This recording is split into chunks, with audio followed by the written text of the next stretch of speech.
যারা আস্তে আস্তে আস্তে আস্তে উপরে ওঠে, হোয়াট মেক্স দেম ডিফারেন্ট? সবসময় হাতের বা গলার রেওয়াজ নয়।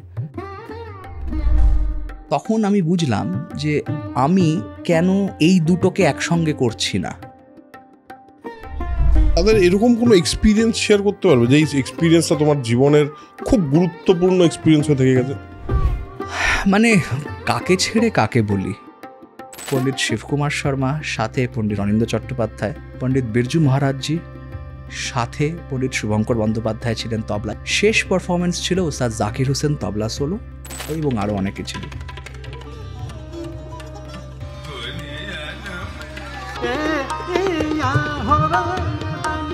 এইটা হলো প্রথম বছর শুরু করলে এসএসএফ, মানে স্বর সম্রাট ফেস্টিভ্যাল। কেন প্রথম বছর থেকে এই ফেস্টিভ্যালটা সবার মুখে মুখে ঘুরবে নাম?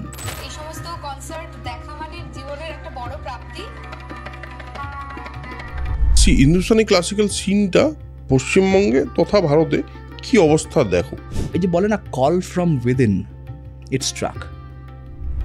তোমার এই 13 বছরের মধ্যে এই পুরোটা গ্রাফটার মধ্যে কি কি চেঞ্জ দেখতে পেয়েছো? যখন প্রথম বছরই করব, it should be the talk of the country, not just the town.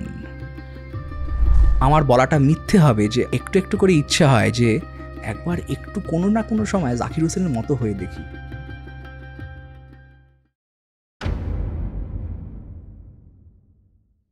Hello and welcome to soul connection podcast. আমি অরুণাভ খাসনবিশ, আপনাদের host for the podcast. Welcome to another episode. আরেকটা এপিসোড নিয়ে চলে এসেছি। আজকের এপিসোডে আমরা অনেক ধরনের মানুষের সঙ্গে কথা বলি। এই পডকাস্টে বিভিন্ন বিষয় নিয়ে কথা বলি, বাট সবচেয়ে বেশি যেটা আমি এনজয় করি বা সেটা হলো সিনেমা, এবং তারপরেই মিউজিক। সিনেমা মিউজিক একেবারে পাশাপাশি। আমার সৌভাগ্য হয়েছে যে এই পডকাস্টে পণ্ডিত তেজেন্দ্রনারায়ণ মজুমদার, পণ্ডিত কুমার বোস, পণ্ডিত স্বপন চৌধুরীকে হোস্ট করার, এরকম লেজেন্ডারি নামদের হোস্ট করার অভিজ্ঞতা আমার হয়েছে। কিন্তু তার সঙ্গে আমি সবসময় মনে হয় যে ইয়াং পার্সপেক্টিভ, যারা নতুন কাজ করছে তাদের পার্সপেক্টিভটা ঠিক কীরকম সেটা জানার ইন্টারেস্ট আমার হয়, এবং আমি দেখেছি আপনারাও সেই পার্সপেক্টিভটা শুনতে বেশ পছন্দ করেন। ইন্দ্রায়ুধ সেই অর্থে নবীন শরৎবাদক, কিন্তু তার শরদের সৌজন্যে বা শরদের জন্যে সে কিন্তু সারা বিশ্বে একটা নাম নিজের তৈরি করেছে এবং সারা বিশ্ব ঘুরে বেড়ায়, বিভিন্ন জায়গায় পারফর্ম করে। আপনারা হয়তো অনেকেই তার পারফরমেন্স দেখেছেন। সো ইন্দ্রায়ুধের কাছ থেকে কিন্তু আজকে একটা সম্পূর্ণ অন্য পার্সপেক্টিভ পাওয়া গেল। সে একটা সঙ্গীতের পরিবারের জন্মেও কেন চাকরি করেছে, কেন তার প্রথমে মনে হয়েছে সে প্রফেশনালি ক্লাসিক্যাল মিউজিক করবে না, কিন্তু ফাইনালি সে মিউজিকের কাছেই ফিরে এসছে কেন। এটা একটা দারুণ ইন্টারেস্টিং জার্নি, খুব মজা লেগেছে আমার শুনতে। প্লাস ওরা মানে পণ্ডিত তেজেন্দ্রনারায়ণ মজুমদার এবং ইন্দ্রায়ুধ মিলে একটা বিরাট বড় ফেস্টিভ্যাল করে গত 13 বছর ধরে। আর এইটা 13 নম্বর বছর, যেটার নাম এসএসএফ, স্বর সম্রাট ফেস্টিভ্যাল। এই ফেস্টিভ্যালের পেছনের গল্পটা খুব ইন্টারেস্টিং লাগলো আমার, এবং আমার মনে হয় আপনাদেরও খুব ইন্টারেস্টিং লাগবে। দুজন মানুষকে আপনারা এই পডকাস্টে পাবেন। একজন হলো মিউজিশিয়ান ইন্দ্রায়ুধ, একজন হলো সেই অর্থে যাকে বলে অন্ট্রপ্রেনিউর ইন্দ্রায়ুধ। এই দুজন মানুষকে খুব ডিস্টিংটিভলি আলাদা করে দেখতে পাবেন, এবং এই পুরো ফেস্টিভ্যালটার পিছনে কী কী চলে এই গল্পটা খুব interesting. So sit back, relax and enjoy the podcast.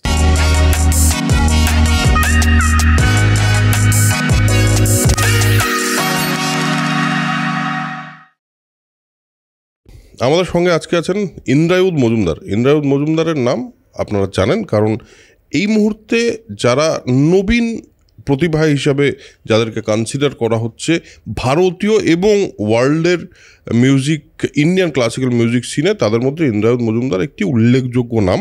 So আজকে আমরা আড্ডা মারতে বসেছি ইন্দ্রায়ুধের সঙ্গে। Indrayudh, welcome to soul connection podcast. Thank you for coming.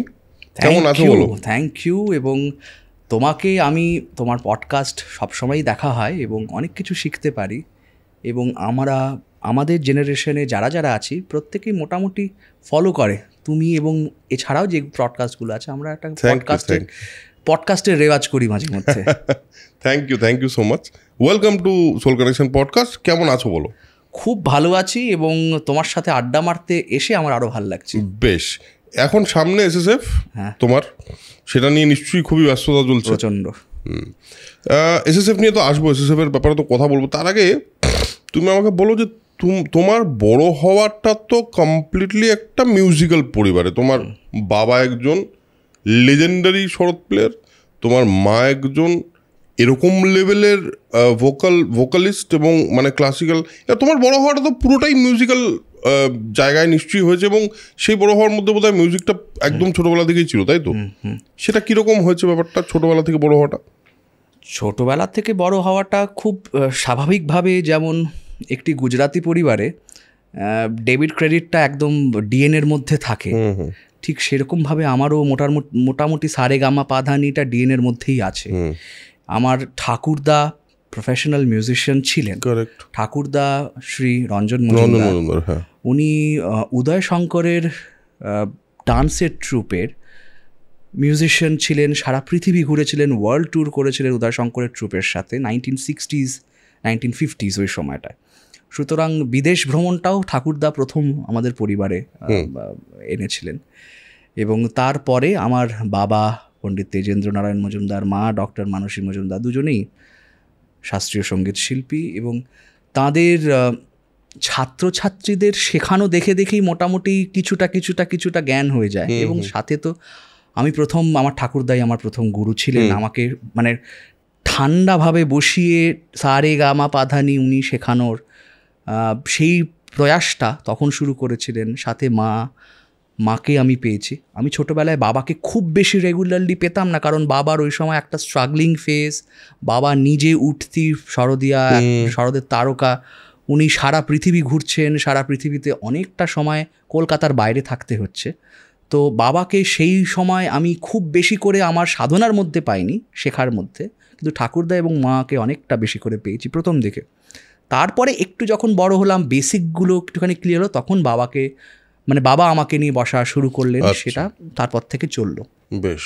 এবং সেই মানে তোমার সেই সময় এই যে একটা মিউজিক, ক্লাসিক্যাল মিউজিকে তো একটা ডিসিপ্লিন থাকে, এটা ডিসিপ্লিনের মধ্যে থাকতে হয়, এত ঘন্টা রেয়াজ করতেই হবে, এই মানে পুরো একটা ওই জোনটার মধ্যে থাকতে হয়। তো সেই সময় বাচ্চাদের অনেক সময়ই মনে হয় যে মানে আবার রেয়াজ করতে বসবো, তার চেয়ে একটু খেলাধুলা করি।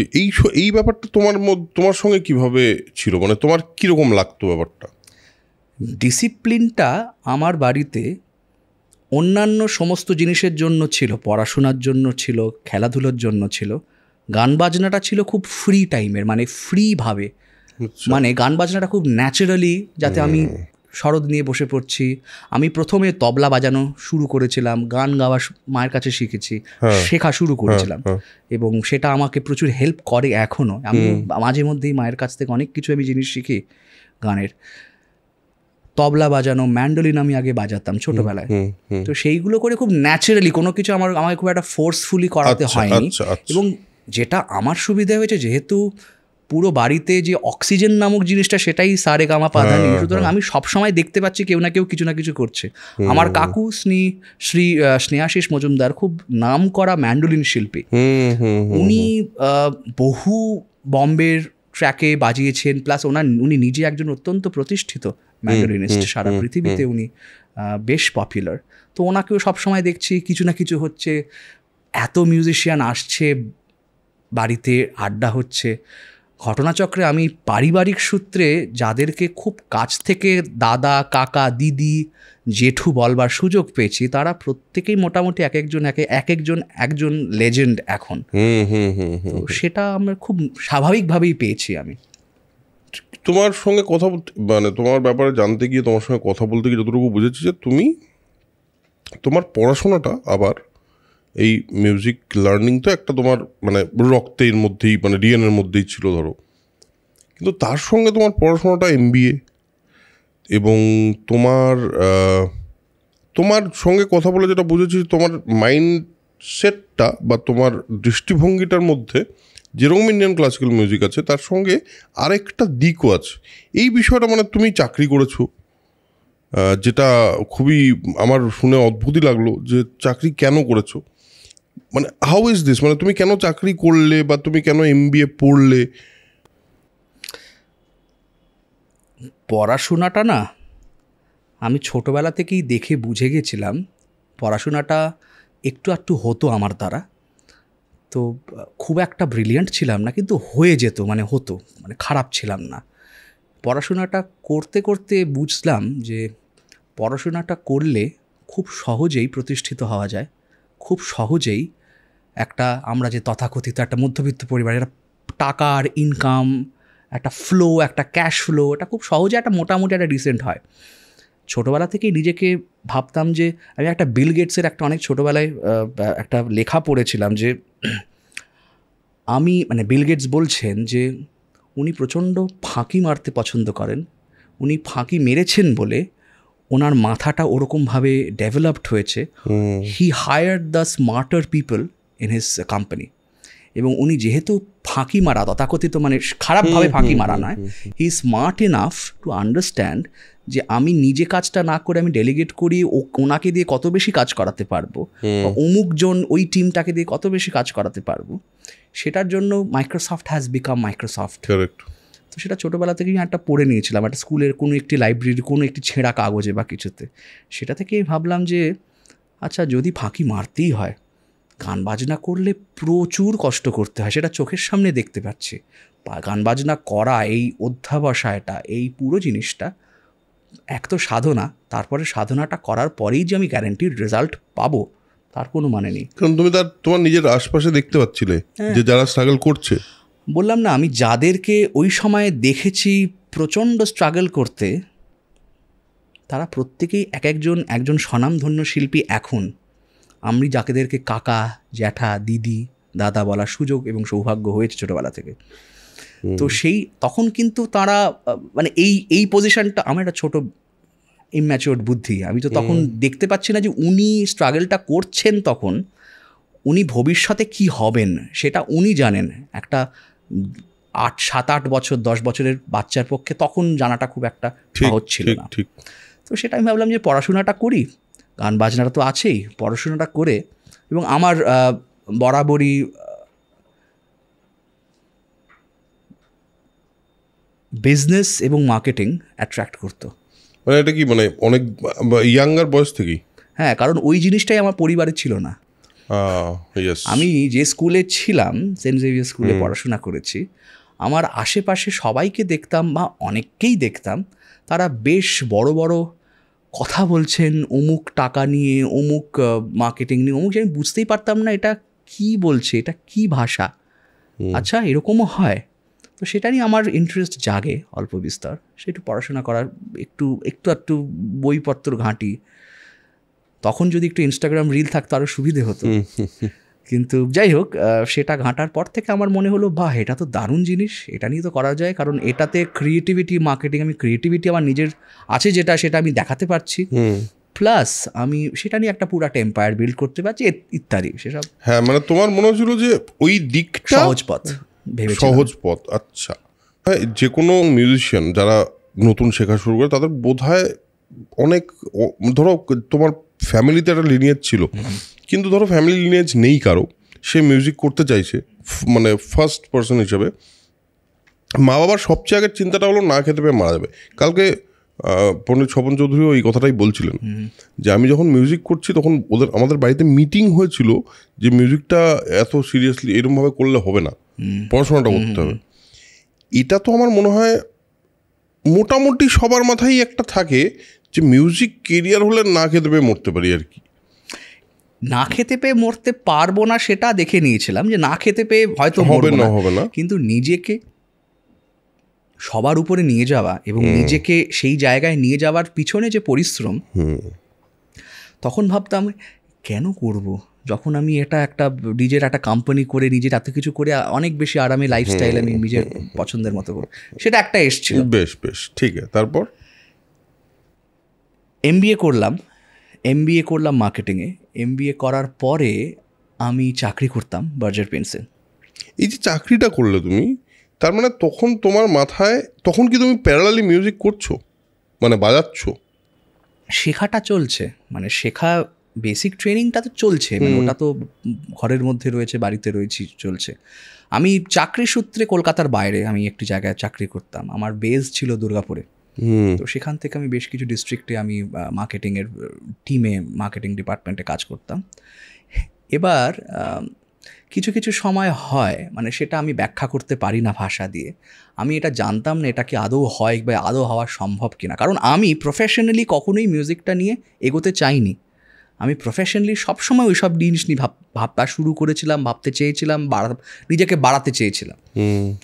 এবার কোনো একটি সময় চাকরি করতে করতেই কোথাও, তখন জঙ্গলমহল অ্যাক্টিভ ছিল, সেসব জায়গায় আমি প্রচুর কাজ করেছিলাম বর্জের পেন্টসের তরফ থেকে।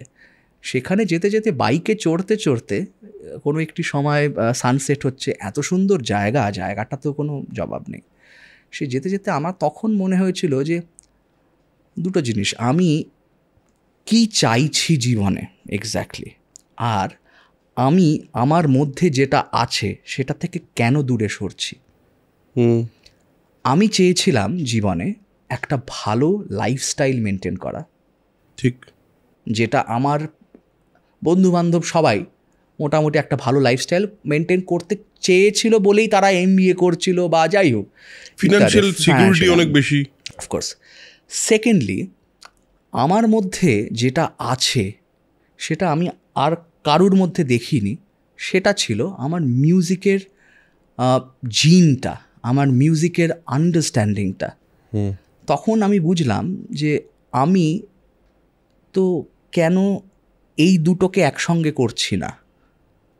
মানে আমার মিউজিকের আন্ডারস্ট্যান্ডিং নিয়ে, আমার মিউজিকের নো হাউ নিয়ে, সেটাকে ডেভেলপ করে আমি সেটা নিয়ে ভালো লাইফস্টাইল কেন মেনটেন করার ইচ্ছে প্রকাশ করছি না। তোমার গোল এবং তোমার ডিএনএ দুটোকে এক লাইনে কেন আনছো না? এক করছি না, আমি দুটোকে আলাদা কেন করছি? কারণ আমার চারিপাশটায় তখন, মানে চাকরি সূত্রে চারিপাশটায় যারাই রয়েছে তাদের ওই সময়টা হয়তো নিজেদের কোনো প্যাশন ছিল বা যাই হোক, প্রত্যেকেরই থাকে, সেটাকে তারা একটু না, মানে নিচে নামিয়েই হয়তো চাকরিটা করছে বা অন্য জায়গায় ভরসা করছে for the financial cash flow. কিন্তু আমি ভাবলাম যে আমি কেন করতে পারবো না এটা, যেহেতু আমি তো জানি। এবার আমার তখন সুবিধা হলো যে আমি যেহেতু ততদিনে কিছু জিনিস করে ফেলেছি already, in terms of curation, in terms of organizing, in terms of SSF তখন 1 বছর সবে শুরু হয়েছে, 1 বছর হয়েছে কি 2 বছর হয়েছে। তখনও আমি SSFটাকে প্রথম থেকেই একসঙ্গে পরিবারের সূত্রে যাতে ওটা বড় করা যায়, কিভাবে করা যায় সেটা ভাবনা চিন্তা হয়ে গেছে এবং উই হ্যাড সাকসেসফুলি এক্সিকিউটেড। তখন ভাবলাম যে আমি তো এই দুটো একসঙ্গেই করতে পারি, কারণ আমার জীবনের যে গোল এবং আমার তার সাথে আমার যা যা ইচ্ছে, মানে যেগুলো আমার ওয়ান্টস, আমি নিডস বলবো না, ওয়ান্টস, সেইগুলোকে আমি একসঙ্গে কেন একটা প্ল্যাটারে সার্ভ করবো না নিজের জন্য। চাকরিটা তারপরে আমার এছাড়াও যেটা হলো সেটা হচ্ছে আমার নিজের মনে হলো আমি না ভীষণ আমার শরৎটা থেকে, আমার গান বাজনা থেকে একটু ইচ্ছে করেই বেশি দূরে চলে যাচ্ছি। সেটা আমার মনে হলো, এই যে বলে না call from within, it struck, that call from within struck. And আমার এখন গায়ে মাঝে মধ্যেই কাঁটা দেয়, কারণ ওই সময়টা আমার যে ফিলিংগুলো হয়েছিল যে আমি করলে এটাতেই করব এবং আমি সেটা পারবো, আমি গান বাজনার মধ্যেই থাকবো, গান বাজনাকে নিয়েই আমি আমার মার্কেটিং অ্যাকিউমেন, আমার বিজনেস অ্যাকিউমেন, সেটাকে আমি ডেভেলপ করব। তার মানে তোমার গান বাজনার যে পাওয়ারটা, যেটা একবার আমার মনে হয় যে কোনো মানুষের মধ্যে, কারণ গান বাজনা ইজ এ ব্লেসিং, মানে যারা করতে পারে, যারা মিউজিশিয়ান, তারা একটুখানি কিন্তু বেশি আশীর্বাদ ধন্য বলে মনে হয় আমার মনে হয় গান বাজনার পাওয়ারটাও কোথাও গিয়ে একটা পয়েন্টে, এই যুদ্ধটা অনেকের মধ্যেই চলে, কারণ আমি দেখেছি যারা গান বাজনা ছেড়েছে জীবনে, খুব কম লোকই কমপ্লিটলি ছাড়তে পেরেছে, বাট যারা ছেড়েছে তারা কিন্তু খুব যুদ্ধ করে ছেড়েছে। আমি আমার জীবনে আমি ফিল্মই বানাতে চেয়েছিলাম, কিন্তু চাকরি করতে হয়েছিল। চাকরি করতাম, কিন্তু আমি জানতাম যে চাকরিটা আমি করছি, একদিন কিন্তু চাকরিটা আমি ছেড়ে দেবো, আমি কিন্তু আবার ফিরে আসবো, কারণ আমারও যুদ্ধই চলতো, ওই যুদ্ধটাই চলতো যে আমি কি আলটিমেটলি যেটা চাইছি সেটা করতে পারবো এবং ফাইনালি একদিন ডিসাইড করে চাকরিটা ছেড়ে দেবো এবং এটাই করবো। এই যুদ্ধটাই বোধহয় তোমার মধ্যেও চলেছিল যে না, এই আসলে মিউজিক, তুমি যেই ইনস্ট্রুমেন্টটা বাজাও সেই ইনস্ট্রুমেন্টটা নিজস্ব একটা মাদকতা আছে, সেটা তো ইজ ট্রু। যদি তোমার হাতে সরবটা বাজে, তোমার ভেতরে যে জিনিসটা হয় সেটা তো তোমাকে বিজনেস দিতে পারবে না, চাকরি দিতে পারবে না, ইকুইটি করা যায় না, না কোনোভাবেই করা যায় না, কোনো দিক দিয়েও করা যায় না। আমি মনে আছে তারও আগে, মানে এটা চাকরির আগে, আমি যখন MBA করছিলাম তখন ইউকেতে লন্ডনে আমি গেছিলাম একটি বিজনেস প্ল্যান ডেভেলপ করতে, আমাকে পাঠানো হয়েছিল। সেটি লন্ডনে, একদম প্রপার লন্ডনে একটা কোম্পানির নাম নিচ্ছি না, সেই কোম্পানিটাতে গিয়ে আমি 1.5 মাস ছিলাম। একটা বিজনেস প্ল্যান ডেভেলপ করে দেওয়ার ছিল। বিজনেস প্ল্যানটা ডেভেলপ করে দেওয়া হলো, খুব ভালো। যেদিনকে শেষের দিন, এবার আমি সাথে যন্ত্রটা নিয়ে গেছিলাম, শরৎটা নিয়ে গেছিলাম। কী করবো, 1.5 মাস তো আমি রেওয়াজ ছাড়া থাকতে পারবো না। তো আমি মাঝে মধ্যেই হোটেলে রেওয়াজ করছি, এবার যখনই রেওয়াজ করছি সব সময় দেখছি আমার রুমের বাইরে লোকজন দাঁড়িয়ে পড়ছে। আর এছাড়াও যখন আমি শেষ দিনের আগের দিন, আমার মনে আছে সেই কোম্পানিতে একটি কনসার্ট টাইপের হলো, সেবার আমাদের ওই অফিসটির মধ্যে সবাই শুনলেন এবং পরে মোটামুটি সবাই বললেন যে তুমি এটা ছেড়ে এটা কেন করছো। তখন আমি একটা ওই জওয়ানি কি জোশ, তখন বললাম যে না, আমি আমার লাইফস্টাইল মেনটেন করতে আমি চাইছি, আমার সহজ হবে ওটা। তার বেশ কিছু বছর পর তো চাকরি হওয়া, ছাড়া ইত্যাদি সবই হলো। আজকের দিনে একজন ইয়াং মিউজিশিয়ান হিসেবে, একজন নবীন হিন্দুস্তানি ক্লাসিক্যালের একটা নাম হওয়ার জায়গা থেকে জিজ্ঞেস করি, এই মুহূর্তে তুমি হিন্দুস্তানি ক্লাসিক্যাল সিনটা পশ্চিমবঙ্গে তথা ভারতে কি অবস্থা দেখো, মানে কিভাবে দেখো, কোন লেন্সে দেখো? আমি বললাম যে যেহেতু ছোটোবেলা থেকেই দেখছি, আমি কিন্তু এখন very fortunately nation wide I can see more number of brilliant musicians coming up in terms of the count.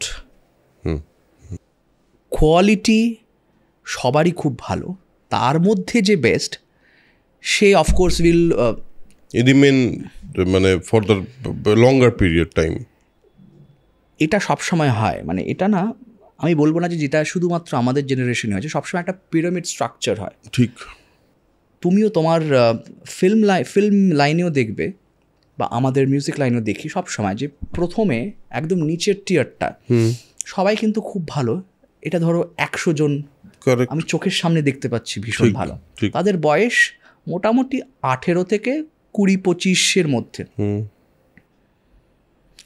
আরও কিছু বছর পর তারাই ওটা 25, মানে 18, 20, 25 বছরের পরে যাওয়ার 25 থেকে 30 আমি দেখতে পাচ্ছি আরও ন্যারো হলো। মানে তারা কিন্তু আছে, কোথাও না কোথাও আছে, বাট নোবডি নোজ, বাকিরা। এরকম আস্তে আস্তে যখন উপরের দিকে পেনাকেলের দিকে যায়, তখন যখন একদম পেনাকেলে পৌঁছয়, টিপটা সবসময় 1জন বা 2জনই হয়, নাহলে ওটা টিপ হয় না পিরামিডের। তো তখন মোটামুটি দেখা যায় কোনো একটি বিষয়েতে 1জন, 2জন, 3জন, 4জন maximum, they are the ruling members, মানে they have won it pretty much. কিন্তু কোনো মিউজিশিয়ান বা কোনো ক্লাসিক্যাল মিউজিশিয়ানের, অন্তত আমি জানি যতটুকু, সেটা হচ্ছে কারুর কিন্তু লক্ষ্য হয় না যে একমাত্র লক্ষ্য হয় না যে আমি একদম টিপটাই থাকবো।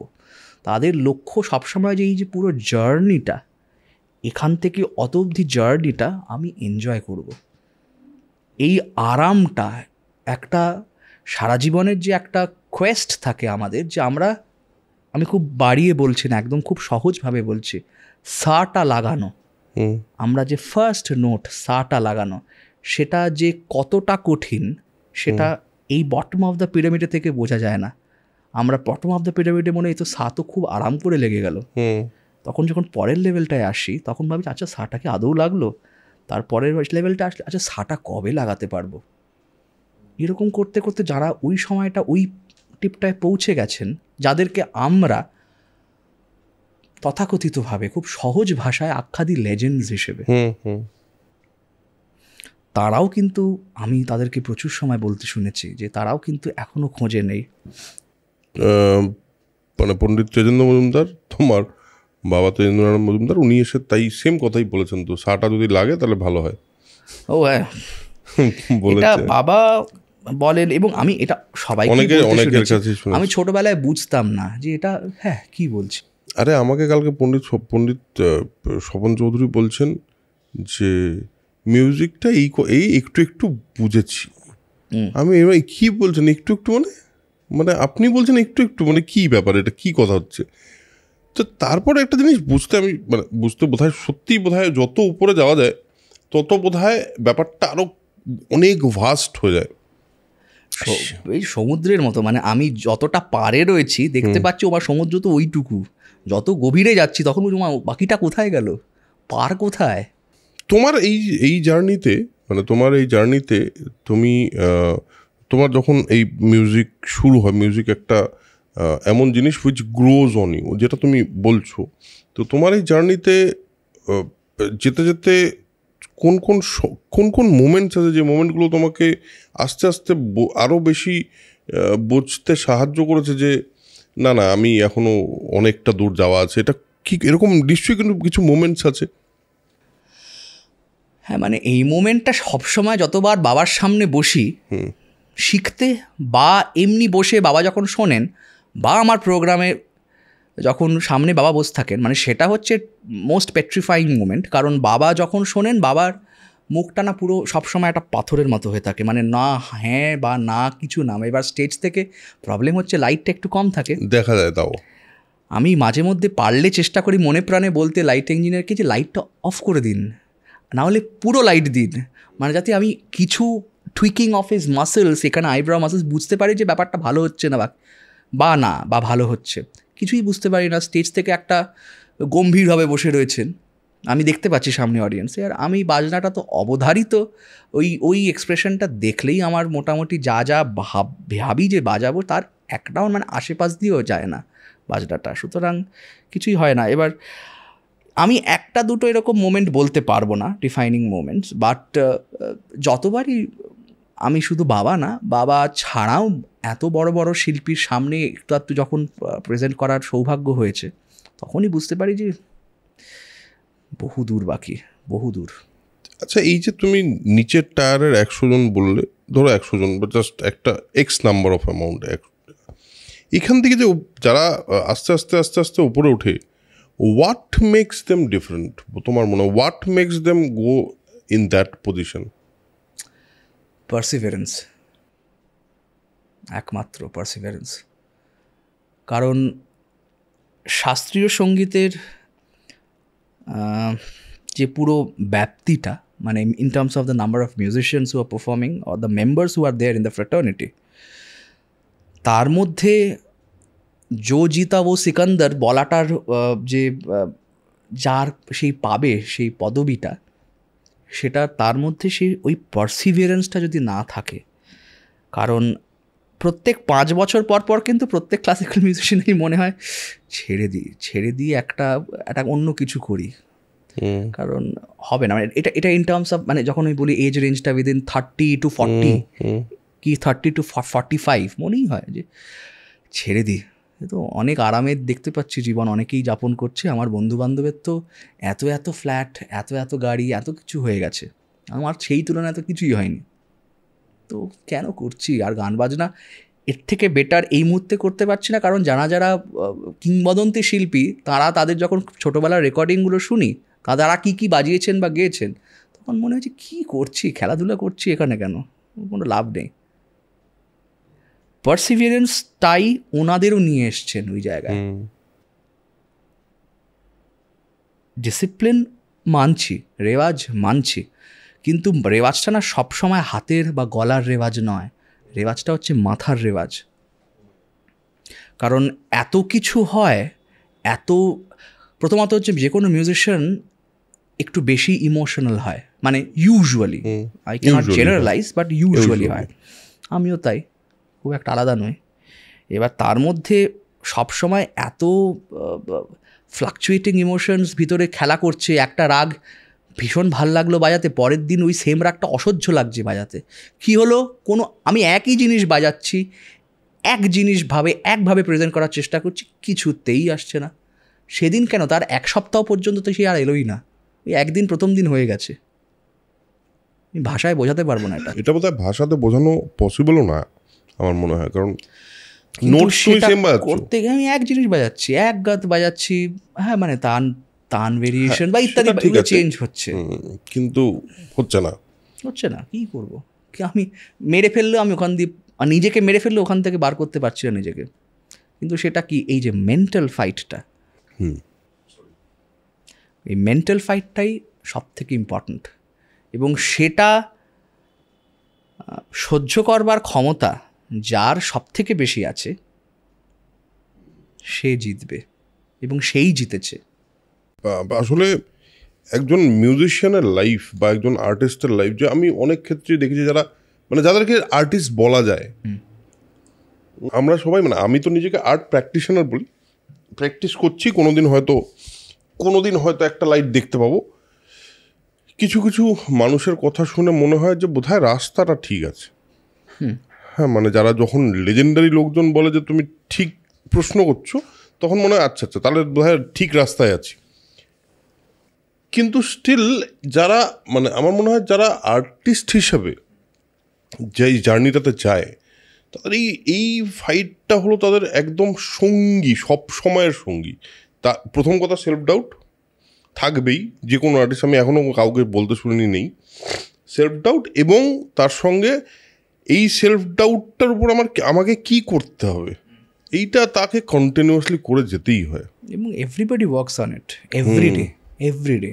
আমার মনে হয় প্রত্যেক দিন, মানে this is a huge thing কিন্তু, মানে আর তার মধ্যে কি তুমি এই ফাইটটা করছো, অ্যাট দ্য সেম টাইম তোমার মিউজিকটাও তোমাকে প্রত্যেক দিন ওই ফাইটটার পরে ওই মিউজিকটাকে একটু একটু করে বেটার করতে হচ্ছে। মানে ইট ইজ প্রত্যেক দিন প্রুভ করা নিজেকে, প্রতিটা মুহূর্তে, প্রতিটা সময়। এবং আমরা মিউজিশিয়ানরা অধিকাংশ সময় বলে থাকি বা আমরা নিজেরা ফিল করি যে আমরা প্রত্যেক দিন স্টেজে প্রুভ করার চেষ্টা করছি যে আমি গত পারফরমেন্সটার থেকে বেটার বাজাতে পারছি। এটা তো হলো প্রত্যেক দিন তো আর সবার প্রোগ্রাম থাকে না। যারা প্রত্যেক দিন প্রত্যেকে রেওয়াজ করছে বা ভাবছে, আমি যদি ঘরের মধ্যে বসে আমি নিজের কাছে প্রুভ না করতে পারি যে আমি গতকাল যে প্রোগ্রামটা অমুক স্টেজে বাজালাম, আমি আজকে আমার মিউজিক রুমে বসে গতকালকার থেকে বেটার বাজাতে পারছি না, সেটা যে কতটা ফ্রাস্ট্রেটিং। তখন মানে মোটামুটি যতই কমেডি সিনেমা দেখি বা মজার গল্প করি বা ফ্যামিলির সাথে ভালো সময় কাটাই বা যাই হোক, এটা ভিতরের এই দুঃখটা আমি কখনো বার করতে পারি না। This is a tough fight, but everyday চলে। বাট আমার মনে হয় এই ফাইটটাতেই আবার আনন্দটাও এই ফাইটটাতেই, যখন এই ফাইটের একটুখানি ওমা এই তো হাতে কিছু একটা বাজলো মনে হলো, তখন মনে হয় আই থিঙ্ক মানে ওটার আনন্দ আবার কিছু ওটা তো হ্যাঁ, ওটা দিয়ে আর অন্য কিছু দিয়ে কম্পেনসেট করা যাবে না। ওটার জন্যই মানে আমরা ভেবে রাখি যে আমরা ওটাই পাবো বলে এই জীবনটা মোটামুটি দান করতে হবে নিজেকে, যে এই গান বাজনাকেই আমরা দান করলাম, দেখা যাক কি হয়।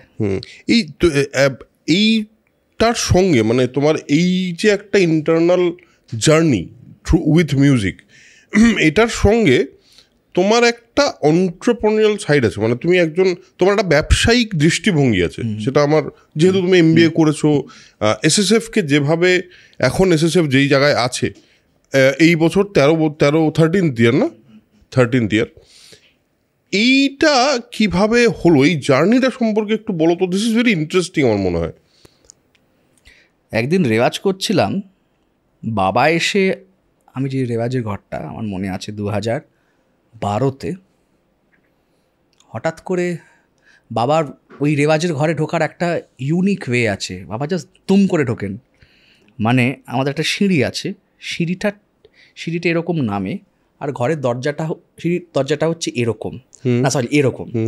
এবার এখান দিয়ে নেমে এখানে ঢুকতে হবে। আমার সাথে যারা তবলায় রেওয়াজ করতে আসেন বা অন্যান্য যন্ত্রে, তারা প্রত্যেকেই আমি দেখি আমার সাথে রেওয়াজ করতে করতে চোখটা না এখানে একটা কাঁচ আছে, সেই কাঁচটার দিকে যায় যে বাবা ঢুকছেন কিনা। আচ্ছা, সবাই পুরো তটস্থ হয়ে থাকেন। সুতরাং আমি নাম করে দিতে পারি অনেক মিউজিশিয়ান, কিন্তু আমি করব না। তারা প্রত্যেকেই আমাকে এটা বলেন যে ওদের চোখটা সবসময় রাখতে হয় বাবার দিক, মানে বাবা দুম করে ঢুকে পড়ছে, কখন চলে আসতে পারে। আচ্ছা, এবার ঢোকার টেকনিক হচ্ছে দাম করে ঢুকে গেলেন, ঢুকে গিয়ে প্রথমেই একটা কিছু বলে দিলেন আর কি। হ্যাঁ, মানে সেটা তখন পুরোটা ডেফিনেটলি আমরা সবাই একটুখানি পেট ঘেঁটে যাই। যাই হোক, ওই সময় একদিন আমি রেওয়াজ করতে করতে বাবা এসে বললেন যে একটা ফেস্টিভ্যাল করতে চাই। বাবা বলছেন যে ফেস্টিভ্যাল করতে চাই, যে খাঁ সাহেবের নামে। কোথায় কিভাবে করা যায় একটা ভালো নাম ভাব, আর ফেস্টিভ্যালটা একটুখানি প্ল্যান করব আমরা। এবার মোটামুটি তখন ভাবলাম যে আরে এ তো মজার জিনিস। নামটা আমার কিছুক্ষণের মধ্যেই চলে আসে মাথায়। স্বর সম্রাট। বাবা আচার্য আলাউদ্দিন খাঁ সাহেব আলী আকবর খাঁ সাহেবকে এই উপাধিটা দিয়েছিলেন, এবং আলী আকবর খাঁ সাহেব উনি পদ্মবিভূষণ উস্তাদ সব কিছু উপাধি পাওয়ার পরেও ওনার সব থেকে প্রিয় উপাধি ছিল স্বর সম্রাট, স্বর সম্রাট, স্বর সম্রাট। তো ওনাকে নিয়ে হচ্ছে স্বর সম্রাট ফেস্টিভ্যাল। কারেক্ট। ইনস্ট্যান্টলি মোটামুটি ভেবে ফেললাম তখন, বাবাকেও বাবারও পছন্দ হলো, মায়েরও খুব পছন্দ হলো। তখন থেকে এসএসএফ শুরু হলো। তখনও এসএসএফ ব্র্যান্ডিংটা আমি করিনি, তখন স্বর সম্রাট ফেস্টিভ্যালই ছিল। আমি এসএসএফ ওটাকে করা শুরু করি 2016 থেকে।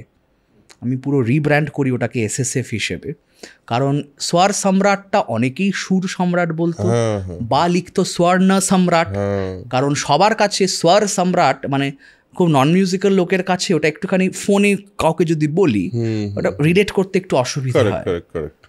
তো ওটাকে ব্র্যান্ডিংটা আমি রিব্র্যান্ড করলাম 2016 অনওয়ার্ডস এসএসএফ হিসেবে। যাই হোক, প্রথমে স্বর সম্রাট ফেস্টিভ্যাল পুরোটাই বলা হতো।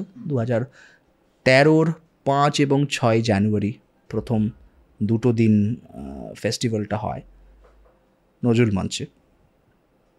প্রথমটা 2013 5 এবং 6 জানুয়ারি, শনি আর রবিবার। 5 এবং 6 জানুয়ারি। আচ্ছা, এটা হলো প্রথমবার হয়। এবার প্রথম বছরই আমরা যেহেতু এসএসএফটা মানে স্বরসম্রাট ফেস্টিভ্যালটা উস্তাদ আলী আকবর খাঁ সাহেবকে ডেডিকেট করেই শুরু হয়েছে আমাদের এই জার্নিটা। আমরা ভীষণ ভাগ্যবান ছিলাম। বাবা তখন ভারতরত্ন পণ্ডিত রবিশঙ্করজি জীবিত ছিলেন, ওনাকে বলেছিলেন যে আমরা এই খাঁ সাহেবের নামে, বাবার নামে, মানে বাবা খাঁ সাহেবকে বাবা বলেই ডাকতেন, এবং আলী আকবর খাঁ সাহেবের সমস্ত শিষ্যই আলী আকবর খাঁ সাহেবকে বাবা বলেই ডাকতেন, সম্বোধন করতেন। একটা ভিডিও আছে পণ্ডিত রবিশঙ্করের, আলী আকবর খাঁ সাহেবের বাড়িতে উনি যাচ্ছেন, বাবা বলে সম্বোধন করছেন। এবার কারণ আলী আকবর খাঁ সাহেবের বাবা উস্তাদ আলাউদ্দিন খাঁ সাহেবকেও সবাই বাবা বলে ডাকতেন। এবার যাই হোক, সুতরাং যাই হোক, যেটা বলছিলাম, তখন জীবিত ছিলেন পণ্ডিতজিকে বাবা জানান যে এরকম আমরা করতে চাই। পণ্ডিতজি ভীষণ খুশি হয়েছিলেন এবং তখন বলেছিলেন যে তুমি করো, আমি আছি সাথে। সেটা একটা ভীষণ বড় পাওনা, মানে একটা মনে ভরসা। ঠিক। তো সেই সময়টায় পণ্ডিত স্বপন চৌধুরী উনিও আমাদের সেই সময় থেকে হাত ধরে আমাদের আশীর্বাদ করেছে, মাথার উপর ছাতার মতো যাচ্ছেন। কালকে ওনার সঙ্গে একটা এপিসোড করলাম, উনি বললেন এই কথাটা। হ্যাঁ, তো ইত্যাদি। তখন পণ্ডিতজি জীবিত, যখন আমরা প্ল্যানিংটা শুরু করি 2012 মে জুন মাস, 2012 ডিসেম্বরের 11 বা 12 তারিখে, সম্ভবত 12 তারিখে পণ্ডিতজি চলে যান। তখন মানে আমরা মানে পুরো দুনিয়াটাই কোল্যাপস করে যায়, মানে পণ্ডিত রবিশঙ্কর জীবিত নেই। এটা কি হয়, তখন আমরা খুব স্বাভাবিকভাবেই তখন ভাবি যে আমরা যখন করব, পণ্ডিতজির আশীর্বাদ আমরা পেয়েছি এই প্রয়াসটায়, তো পণ্ডিতজিকেও একসঙ্গে আমরা ট্রিবিউট জানি, এটাই করব, কারণ তার ঠিক কয়েকদিন পরেই এসএসএফ। তো তখন আমি ওটাকে ব্র্যান্ডিংটা ওরকমভাবে ভাবা হয়েছিল যে স্বর সম্রাট festival dedicated to the immortal duo স্বর সম্রাট উস্তাদ আলী আকবর খান অ্যান্ড ভারতরত্ন পণ্ডিত রবিশঙ্কর। তো সেই ইমমর্টাল ডুওটা মানে আমাদের একটা সর্বকালের সর্বশ্রেষ্ঠ শাস্ত্রীয় সঙ্গীতের জুটি আমরা যাদেরকে দেখে এসেছি বাদ্যযন্ত্রে, পণ্ডিতজি এবং খাঁ সাহেব। তো সেই দুজনকে, সেই দুই মহারথীরা, মহারথীদেরকে আমাদের ছোট্ট একটি শ্রদ্ধা জ্ঞাপন যেভাবে করতে চেষ্টা করেছি, তখন আমি একটি ডকুমেন্টারি টাইপের ফিল্ম বানাই from different footages across the world. আমি খুব কয়েকদিনের মধ্যে বিভিন্ন জায়গা থেকে ফুটেজেস কালেক্ট করে তাদেরকে কার্টসি দিয়ে ওই ডকুফিল্ম বলা ভুল, একটি ফিল্ম মানে ছোট, যাতে ওনাদের দুজনের সম্পর্কটা ফোরফ্রন্টে থাকে, ওনাদের দুজনের এই যুগল বন্দি বলে, এই যে দুজনের বন্ধুত্ব, দুজনের ছোটোবেলা থেকে বেড়ে ওঠা একসঙ্গে শেখা, একসঙ্গে সারা ভারতবর্ষ নয় সারা পৃথিবী দাপিয়ে বেড়ানো, ভারতীয় শাস্ত্রীয় সঙ্গীতের ব্যাপ্তি ভারতবর্ষ থেকে বার করে এনে সারা পৃথিবীতে ওরকম জায়গায় নিয়ে যাওয়া। হ্যাঁ, এবং কঠিন সময়, কোন সময়, ওই সময় ইন্ডিয়ান ক্লাসিক্যাল মিউজিক, ওই রাস্তাটা তো ওনারা দুজনেই তৈরি করেছেন। হ্যাঁ, মানে কোনো ওটা না কারোর সাথে ইকুয়েট করা যায় না, মানে ওটা এখনকার সময় আমি কোনোভাবেই, আমি যতবারই যাই বিদেশে, মানে এটা আগে আমি ছোটোবেলায় শুনতাম বলতে, মানে অন্যান্য মিউজিশিয়ানরা, যে এখনও লোকেরা জিজ্ঞেস করে এই ডু ইউ নো রবিশঙ্কর এরকমভাবে, কিন্তু এখনও আমি তো, ওনারা প্রথম গেছেন 1950-এর দশকে। আজকেও এখনও আমি যখনই যন্ত্রটা নিয়ে আমি যাই, অনেক জায়গায় জিজ্ঞেস করে যে এটা কি, ইজ দিস অফ রবিশঙ্কর, এরকম। মানে এটা ভাবতে কতটা গর্বের হয় যে একজন সেরকম শিল্পী কোথায় নিয়ে গেছেন একটা মিউজিক, শুধু না আমাদের পুরো দেশটার রেপ্রেজেন্টেশনকে, যে এখনও একটা এয়ারপোর্টের যে কোনো Tom Dick and Harry can relate. And এখন ইন্ডিয়ান ক্লাসিক্যাল মিউজিক, হিন্দুস্তানি শাস্ত্রীয় সঙ্গীত বিদেশের মাটিতে মেইন স্ট্রিম হয়ে গেছে। তারা এই রাস্তাটা তৈরি করে দিয়ে গেছেন, ভাবা যায়, মানে অকল্পনীয় একটা কাজ। আমাকে একবার পণ্ডিতজি বলেছিলেন, তোমরা যে এখানে এসে পারফর্ম করছো আমাকে রয়্যালটি দিচ্ছ? সত্যি দেওয়া উচিত, সবার দেওয়া উচিত। মানে যতজন সারা জীবন ধরে আমরা সত্যি যারা করছি বিদেশে পারফর্ম, প্রত্যেকে এনাদেরকে রয়্যালটি দেওয়া উচিত। তো এবার এখানে তোমার এইটা হলো প্রথম বছর শুরু করলে এসএসএফ, মানে স্বর সম্রাট ফেস্টিভ্যাল। এবার সেই সময় ফেস্টিভ্যালটা যে করলে, তার রেসপন্স, তার মানে দেখো এত বড় একটা ফেস্টিভ্যাল করা মানে তো তার একটা বিজনেস সাইডও আছে। সেই সমস্তটা নিয়ে তোমাদের প্রথম দিকটা কীরকম ছিল? মানে হাউ ডিড ইউ, এখন তো ইট ইজ মানে কমপ্লিটলি একটা বিরাট বড় নাম হয়ে গেছে সারা ভারতবর্ষ জুড়ে, কিন্তু ওই সময়টাই কীরকম ছিল? প্রথম বছর যখনই করা হলো, ভাবনা হলো, তখন বাবা আমায় বললেন, আমরা সবাই সাথে সহমত হলাম, এবং এটা সকলে মিলে এরমভাবে ভাবলাম যে যখন প্রথম বছরই করব, it should be the talk of the country, not just the town. সেরকমভাবেই করব, কারণ যাদেরকে ডেডিকেট করে এই প্রয়াসটা, they are the biggest names in our trade. খুব বাণিজ্যিক ভাষায় বললাম, কিন্তু they are the biggest names in our trade across the globe. সারা পৃথিবীর লোক যাতে জানতে পারে যে এরকম একটা ফেস্টিভ্যাল হচ্ছে, কোথায় হচ্ছে, কলকাতায় হচ্ছে, যেটা আমাদের জন্মস্থান, আমাদের কর্মস্থান, সেটা যাতে সবার কাছে সাড়া পৌঁছয়, সেভাবে আমরা প্ল্যান করেছিলাম। কারণ আমরা প্রত্যেকেই বহু জায়গায় পারফর্ম, আমি তখন হয়তো অত করতাম না, 2012-13-তে আমি তখন MBA করছি, কিন্তু বাবা তো করছেন, সবাই করছেন, মানে ওনারা আমাদের সিনিয়ররা প্রত্যেকেই সব জায়গায় পারফর্ম করছেন। কেন প্রথম বছর থেকে এই ফেস্টিভ্যালটা সবার মুখে মুখে ঘুরবে নাম, সেটা আমাদের প্রথম বছর থেকেই প্ল্যান ছিল। প্রথম বছরের যারা আর্টিস্ট ছিলেন, শনিবার দিন 5 তারিখ হোল নাইট হয়েছিল নজরুল মঞ্চে। নজরুল মঞ্চ তখনও এই আকারে ছিল না, খোলা ছিল পুরোটা, আমরা শামিয়ানা দিয়ে ঘেরা হতো ওই সময়, জায়গা। তো ওইখানটা প্রথম রাত্রি সোল্ড আউটের থেকে একটু বেশি, কারণ লোক দাঁড়িয়ে আছেন। দ্বিতীয় দিন সন্ধেবেলায় হয়েছিল, সেটাও একই রকম। তো যারা যারা পারফর্ম করেছিলেন প্রথম দিনের, প্রথমে ছিলেন পণ্ডিত, প্রথম দিনের প্রথম পারফরমেন্স ছিল পণ্ডিত শিবকুমার শর্মা, সাথে পণ্ডিত অনিন্দ্য চট্টোপাধ্যায়। দ্বিতীয় পারফরমেন্স ছিল, এটা রাত্রি শুরু হয়েছিল রাত 10টায়। দ্বিতীয় পারফরমেন্স ছিল পণ্ডিত বিরজু মহারাজজি, সাথে পণ্ডিত শুভঙ্কর বন্দ্যোপাধ্যায় ছিলেন তবলায়, এবং আরও অনেকে ছিল যন্ত্রণার সঙ্গে। তৃতীয় পারফরমেন্স ছিল পণ্ডিত হরিপ্রসাদ চৌরাসিয়া, ওনার সাথেও পণ্ডিত শুভঙ্কর বন্দ্যোপাধ্যায় ছিলেন সম্ভবত, না হলে পণ্ডিত অনিন্দ্য চট্টোপাধ্যায় ছিলেন। এনাদের দুজনের মধ্যে কেউ একজন, আমার এই মুহূর্তে মনে পড়ছে না। আর শেষ পারফরমেন্স ছিল পণ্ডিত যশরাজজির, লাস্ট আইটেম। ঠিক করছে ভিড় ওই সময়টা, সে চেয়ার, ভাঙা চেয়ার, সব কিছু ওই সময় নজরুল মঞ্চে যেমন ছিল। ট্রু, কারণ সেই সময় নজরুল মঞ্চটা অন্যই ছিল, আজকের নজরুল মঞ্চ ছিল না, ওএটি টাইপের ছিল, ওপেন এয়ার থিয়েটার টাইপের। দ্বিতীয় দিনের ফার্স্ট পারফরমেন্স সন্ধেবেলায় ছিল ওস্তাদ আশিস খাঁ সাহেবের, সাথে পণ্ডিত স্বপন চৌধুরী। ওস্তাদ আশিস খাঁ সাহেবকে আমরা খুব রিসেন্টলি হারিয়েছি, 1-1.5 বছর হলো। উনি ওস্তাদ আলী আকবর খাঁ সাহেবের জ্যেষ্ঠ পুত্র এবং আমাদের সকলের ভীষণ কাছের, এবং is a sarod legend by his own right. তারপরের পারফরমেন্স ছিল গিরিজা দেবীজির, সাথে পণ্ডিত সমর সাহা ছিলেন তবলায়। শেষ পারফরমেন্স ছিল ওস্তাদ জাকির হোসেন তবলা সোলো, দিলশাদ খান ছিলেন সারেঙ্গিতে।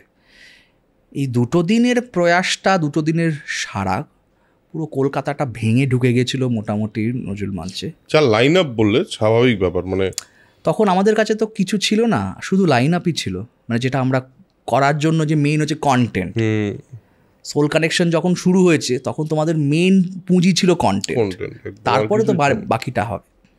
তো সেটাই ছিল, এবং সেটা করে যতটা সাথে ইত্যাদি একটুখানি দেখতে সুন্দর স্টেজ, অন্যরকমভাবে প্রেজেন্ট করা স্টেজটাকে, কারণ আমরা যেভাবে সব জায়গায়, অধিকাংশ জায়গায় বাজাই, বা এখন তাও একটুখানি স্টেজ ডিজাইন বা স্টেজ ডেকরের কনসেপ্টটা মানে রেলেভেন্ট হয়েছে, আগে সেটা ছিল না ওই সময়টায়। তো আমরা সেটাকে রেলেভেন্ট করার চেষ্টা করেছিলাম, যতটা মডার্নাইজ করা যায়, যতটা সুন্দরভাবে ইত্যাদি। এবার অন্যান্য বেস্ট সাউন্ড প্রেজেন্ট করার চেষ্টা ইত্যাদি, অ্যাম্বিয়েন্সটা, কারণ একটা মিলন মেলা টাইপের আমরা একটা অ্যাম্বিয়েন্স করার চেষ্টা করেছিলাম, সেটা হয়েছিল, সেটা শুরু। একটা কথা বলো তুমি, আজকের দিনে একটা ক্লাসিক্যাল মিউজিক ফেস্টিভ্যাল, মানুষের শোনা, তুমি এই 13 বছরে প্রত্যেকবার এসএসএফ এর ট্রেন্ড, এসএসএফ কত লোক দেখছে, এই পুরোটা জানো? তোমার এই 13 বছরের মধ্যে এই পুরোটা গ্রাফটার মধ্যে কি কি চেঞ্জ দেখতে পেয়েছো থ্রু দিস টাইম, যেটা শুরু হয়েছিল আর আজকে যেখানে আছে? মানুষের কাছে এসএসএফ একটা খুব বড় নাম এখন এটা হয়েছে, এটা তো উই নো, কিন্তু যে দর্শক সংখ্যা বা দর্শকের যে এজ গ্রুপ, সেগুলো কিভাবে চেঞ্জ হয়েছে, বা আদৌ কি কোনো চেঞ্জ হয়েছে তার মধ্যে? এসএসএফ ওই যে প্রথম বছর যখন করেছিলাম, তখন কেউই খুব একটা অনলাইনে ট্রানজ্যাকশন অফ টিকিটিং সেটাই বিশ্বাস করতেন না। তখন একটি সংস্থা ছিল, আমি নাম নিচ্ছি না কারণ সেই সংস্থাটা নেই এখন। সেই সংস্থাটার সূত্রে আমি ভাবলাম যে আমার তো ডেটাবেস দরকার, আমি চাই প্রথম বছর থেকেই যে কারা কারা কিনছে, I need to know my consumers. আমি এটা খুব বাণিজ্যিক দিক থেকে বলছি। এখন শাস্ত্রীয় সঙ্গীত শিল্পী ইন্দ্রাজিৎ মজুমদারকে একটু সরিয়ে রেখে আমি সেটাই বলছি, এসএসএফ এর বা একটা কিউরেটর ইন্দ্রাজিৎ মজুমদার বা একটা অর্গানাইজার ইন্দ্রাজিৎ মজুমদারকে আমি নিজেকে সামনে, মাইকের সামনে রেখে বলছি। তখন আমি ভাবলাম যে আমার ডেটাবেস কালেক্ট করবার উপায় দুটো অডিয়েন্সের। এক হচ্ছে যখন ঢুকবে অডিয়েন্স, তখন আমি গেটে লোক বসিয়ে দিয়ে প্রত্যেকের ফিল আপ করানোর, নাম, এজ, আমার দরকার এজ গ্রুপ, ডেমোগ্রাফি, কোথাকার ইত্যাদি। সেটা খুব প্রবলেম্যাটিক সিচুয়েশন হয়ে যাবে। তো ভাবলাম যে তাহলে তো অনলাইন করা ছাড়া উপায় নেই, কারণ অনলাইন করলে তাও একটা ডেটাবেস পাওয়া যায়। কিন্তু অনলাইনে তারপরে করে দেখলাম যে কেউ কিনতেই চাইছে না, কারণ basically Indian classical music online ticketing it was treated as an oxymoron. কারণ ইন্ডিয়ান ক্লাসিক্যাল মিউজিক এক তো টিকিট কেটে দেখতে যেতে হবে, দ্বিতীয়ত অনলাইনে কাটবো, ও বাবা ওসব আমি পারবো না। আর তখনকার আজকের মতো তখন ছিল না অনলাইনটা। এবার তো ভাবলাম কি উপায়। লোকেরা কিছু লোক কাটলো অনলাইনে, অধিকাংশই অফলাইন কাউন্টার্স থেকে কাটলো। বসে থাকার পরে তো গোনা যায়, যে দেখা যায় ছবিতে। আমি সবকটা অ্যাঙ্গেল থেকে ছবি তোলালাম, সবার, মানে সবকটা অ্যাঙ্গেল নজরুল মঞ্চে ভরে থাকার পরে আমার কাছে ছবি আছে। ওই সময় আমি দেখতে পাচ্ছি তখন হাতে মোটামুটি লাইট ফাইট জ্বালিয়ে ছবিটা তোলা, মোটামুটি অ্যাপ্রক্স একটা এজ গ্রুপ তো বোঝা যায় যে কারা কীরকম বয়সের। হলো সেটা পরে করলাম, মানে প্রোগ্রামটা হয়ে যাওয়ার পরে। দুদিনে এত হাজার লোক, মানে 5-10 হাজার লোক দুদিনের, সেটা তখন আমি মোটামুটি বুঝতে পারলাম যে আমাদের এজ রেঞ্জটা, ডেমোগ্রাফিটা কী। এজ রেঞ্জ ডেমোগ্রাফি কী ছিল তখন? মোটামুটি 50%-এর বেশ কিছুটা বেশি, মানে আমি অ্যাপ্রক্স একটা 60% ধরে নেব। তাদের এজ মোটামুটি 45 to 65-70 ওই সময়, ওই এজ রেঞ্জটা। আর বাকিটা হচ্ছে উইথ বিলো 45। মানে আমি 45 কী করে বুঝছি, অ্যাপ্রক্স বলছি, এটা মানে মেট্রিকটা ভুল। কারণ মোটামুটি যাদের একটু রিঙ্কলড ফেস দেখছি, বা ছবিতে যতটুকু বোঝা যাচ্ছে পাকা দাড়ি, পাকা গোফ সব ছাড়া মোটামুটি। মানে তুমি একটা চেহারা দেখে একটা বয়স আন্দাজ করেছো। আমি আন্দাজ করেছি, এটা কোনো সঠিক তথ্য নয়, এটা তথ্য নয়। কারণ তখন অত লোক, বেশি লোক টিকিট কাটেনি অনলাইন। তারপর থেকে আমি ঠিক করলাম যে আমাকে এটাকে প্রায়োরিটাইজ করতে হবে, যে অনলাইন টিকিটিং।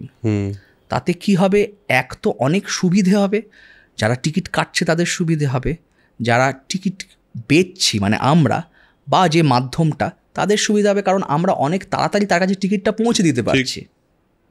মানে আমাকে কাছের টিকিট পৌঁছানোর জন্য আমাকে একটা মানে ভায়া মিডিয়া পৌঁছতে হচ্ছে না। তো অনেক সহজে সেটা হয়ে যাচ্ছে, খুব তাড়াতাড়ি হয়ে যাচ্ছে। এবং উল্টো দিক থেকে কি পাচ্ছি, তারা কোন এজ রেঞ্জের সেটা আমি বুঝতে পারবো। আমি তার পরের বছর থেকে সেটা করি, সেটা আরও বাড়াতে শুরু করি। তখন আমি যেটা করা শুরু করলাম, যে যারা অনলাইন কাটবে তারা প্রথমে অ্যাক্সেস পাবে টু বাই দ্য টিকিটস। কারণ প্রথম বছরে দেখে নিয়েছিল যে খুব তাড়াতাড়ি সোল্ড আউট হয়ে যাচ্ছে। এসএসএফ প্রথম বছর sold out, it got sold out very fast. পরের বছর অফলাইন টিকিটিংই সোল্ড আউট হয়েছে, অফলাইন টিকিট। বেশ, পরের বছর যেটা হলো, যেটা ভেবেছিলাম কিন্তু সেটা হলো না।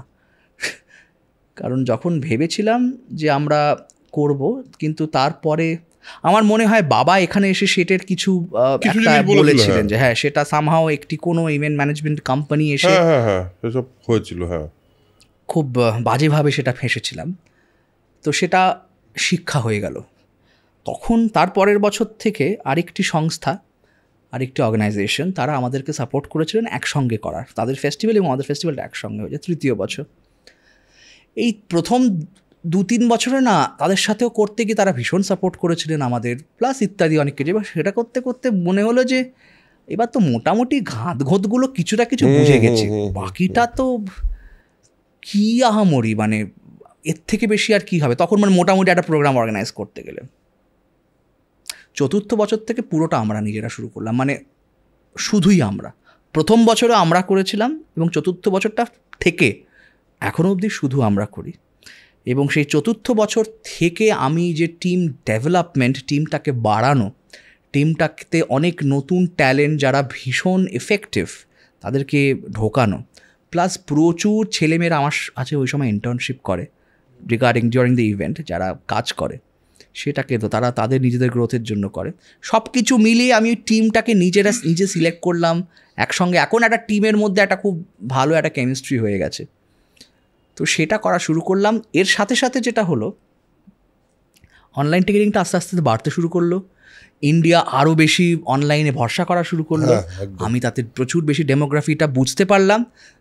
এবার তখন 2016 অনওয়ার্ড আমি সমস্ত ডেটা আমি পেতে শুরু করলাম এবং আমি বুঝতে পারলাম এখনও আমাদের ডেমোগ্রাফির এখন এই মুহূর্তে, যেটা প্রথম দিকে ছিল না, 2016 পর থেকে 45 বিলো পপুলেশনটা আস্তে আস্তে it has gone up to 70 to 74 কি 75% নাও এই মুহূর্তে আস্তে আস্তে বাড়তে শুরু করলো।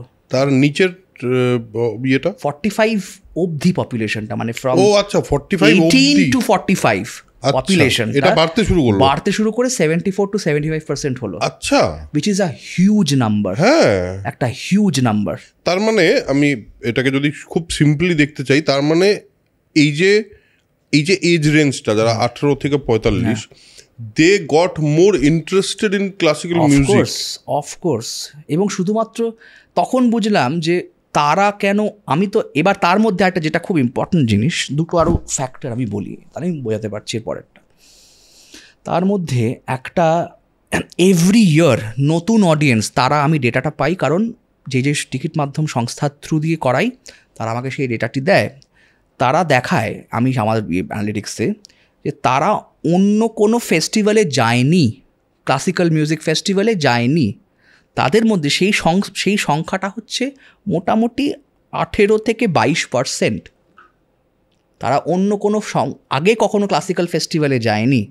18 থেকে 22, আমি যদি 20 অ্যাভারেজ ধরি 20%, তারা আগে কখনো অন্য কোনো ফেস্টিভ্যালে যায়নি। তার মানে তারা নতুন অডিয়েন্স। নতুন অডিয়েন্স কেন আসছে?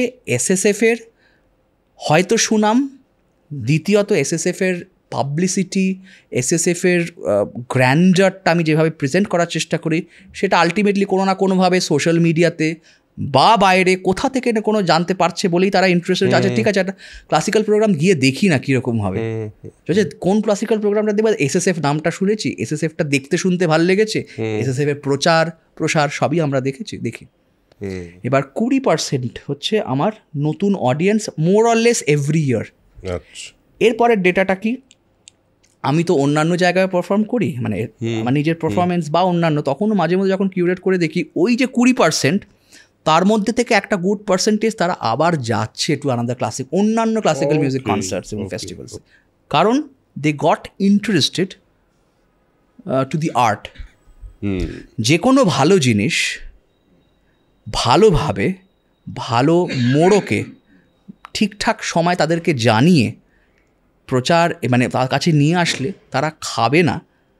আমি একটা ভালো সুশি, আমি জানি না সুশিটা কী, আমি এটা সুশিটা দেখতে সুন্দর, সুশিটা খেতে ভাল লাগছে, সুশিটার ব্যাপারে আমি সব জায়গায় শুনছি, সুশিটা একবার খেয়ে দেখি না, একটা সুন্দর প্লেটে সুন্দরভাবে খেয়ে একটু খাইয়ে দেখি না কীরকম হবে।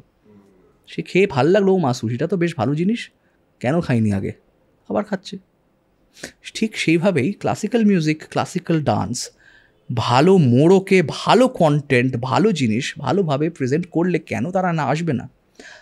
তো এই 20%-এর মধ্যে থেকে একটা ভালো পার্সেন্ট যাচ্ছে অন্যান্য ফেস্টিভ্যালে, অন্যান্য নতুন ক্লাসিক্যাল মিউজিকের অডিয়েন্স তৈরি হচ্ছে। সেটা হচ্ছে আমার প্রাইমারি টার্গেট। আমার টার্গেটটা বাকিগুলো নয়। যারা স্বাদ পেয়ে গেছে তারা স্বাদ পেয়ে গেছে, তারা আবার আসবেন আমি জানি। আমার টার্গেট হচ্ছে নতুন অডিয়েন্স ক্রিয়েট করার। নতুন অডিয়েন্স টার্গেট করতে কি কি লাগবে সেগুলো আমি জানি, মোটামুটি জানি।